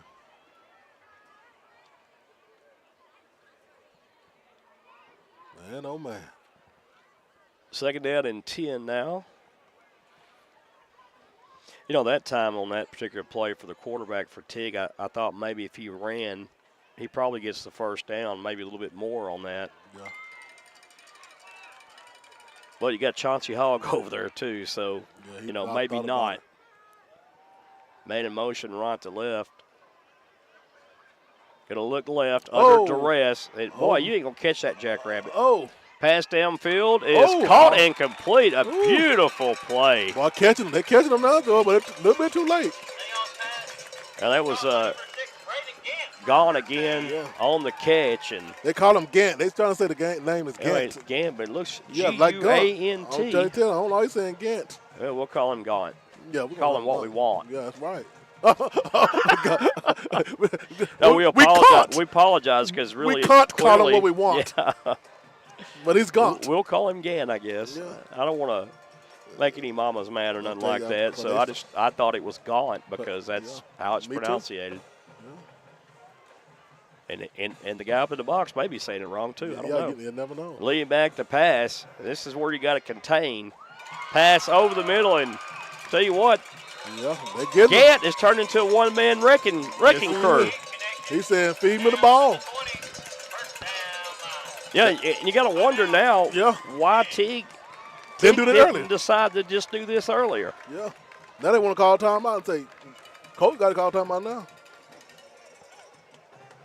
Timeout on the field of play. 35-0, 2:50 left. Game well in hand, but if you're the Tiger defense, you got to have pride in not having and having a shutout again in district play. You've already had 2 in a row. That's right. Let's make it 3. Strike 3, yeah. Without a doubt. Of course, all those stats, that doesn't mean anything. The big prize here, number 1, the district championship, but then number 2 is each game in the playoffs going forward, and your ultimate goal is to get back to that state championship game and win it this time. That's right. And like we said, somebody old got to go, and it's like it's going to be Teague. Fairfield just went up on my head, 22-15 with 4:04 left to play in the ball game. Good game. Try to get another score here in a minute from another district opponent. Grosbeck now up big, 42-0 on Kent with 9:54 left to play. Says in a third, but I think that's the 4th. That's deja vu there.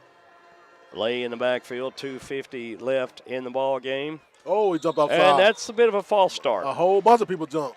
Yeah, like the whole right side of that line. Yes, he did. Yeah, they definitely. The quarterback is looking at. He didn't want to look at it. He was like, yeah. He was like, you done jumped this ball, and you know what the snap was on. Well, if you're Teague here, you don't want to be shut out in this district ball game either. But right. There's somebody in the song say it ain't over till it's over. Tigers bringing a blitz, but Leahy is very elusive. Boy, that boy. Throws down to the end zone, incomplete. Woo.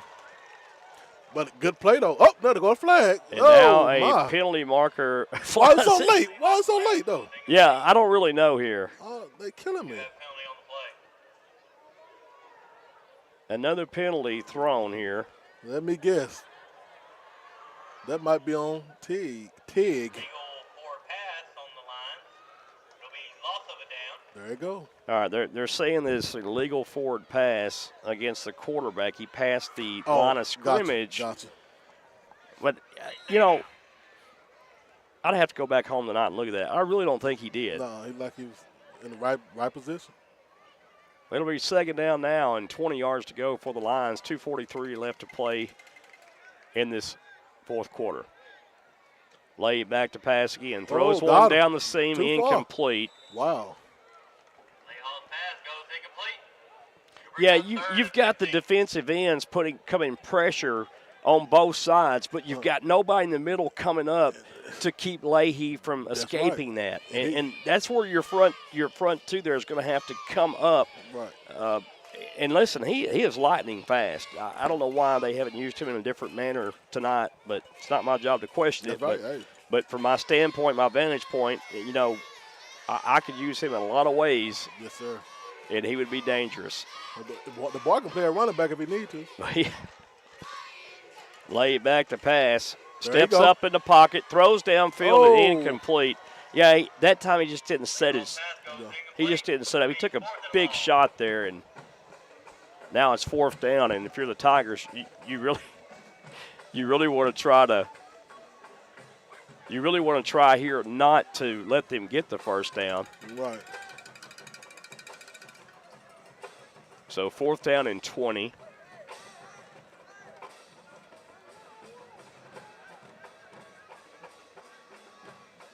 Well, you looking over the sidelines wanting to play and wasn't getting it fast enough. Bit of a protest.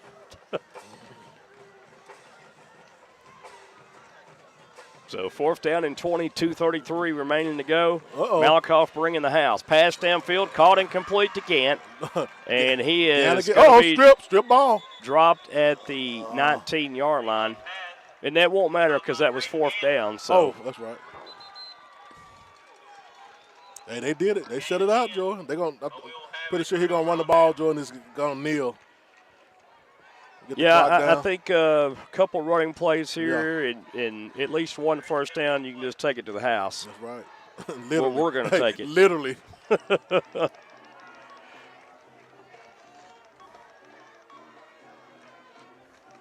So the Tigers will have the ball, 1st down and 10. The ball will be spotted on the 19-yard line. Now there's some conversation going on about something in the middle of the field, so.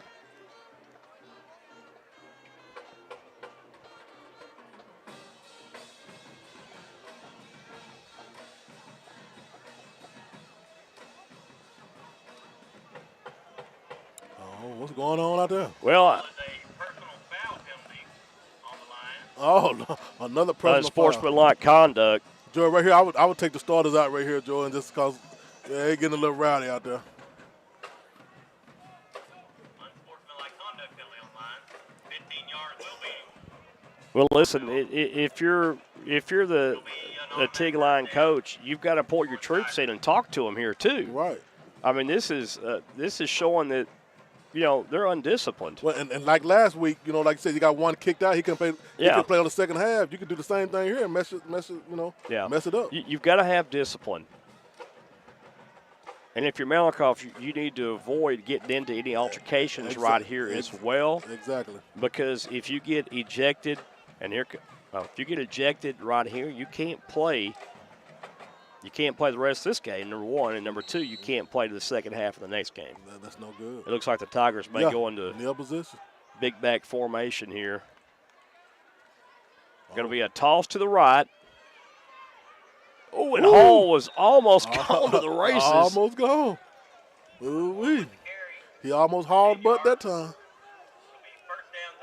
First down Tiger. Yeah, Hall. I like that play a lot. Me too. And Hall really wants to break on one, Joy. They think they have contained him, even though he's made 2 touchdowns. But he still wants to break that long one.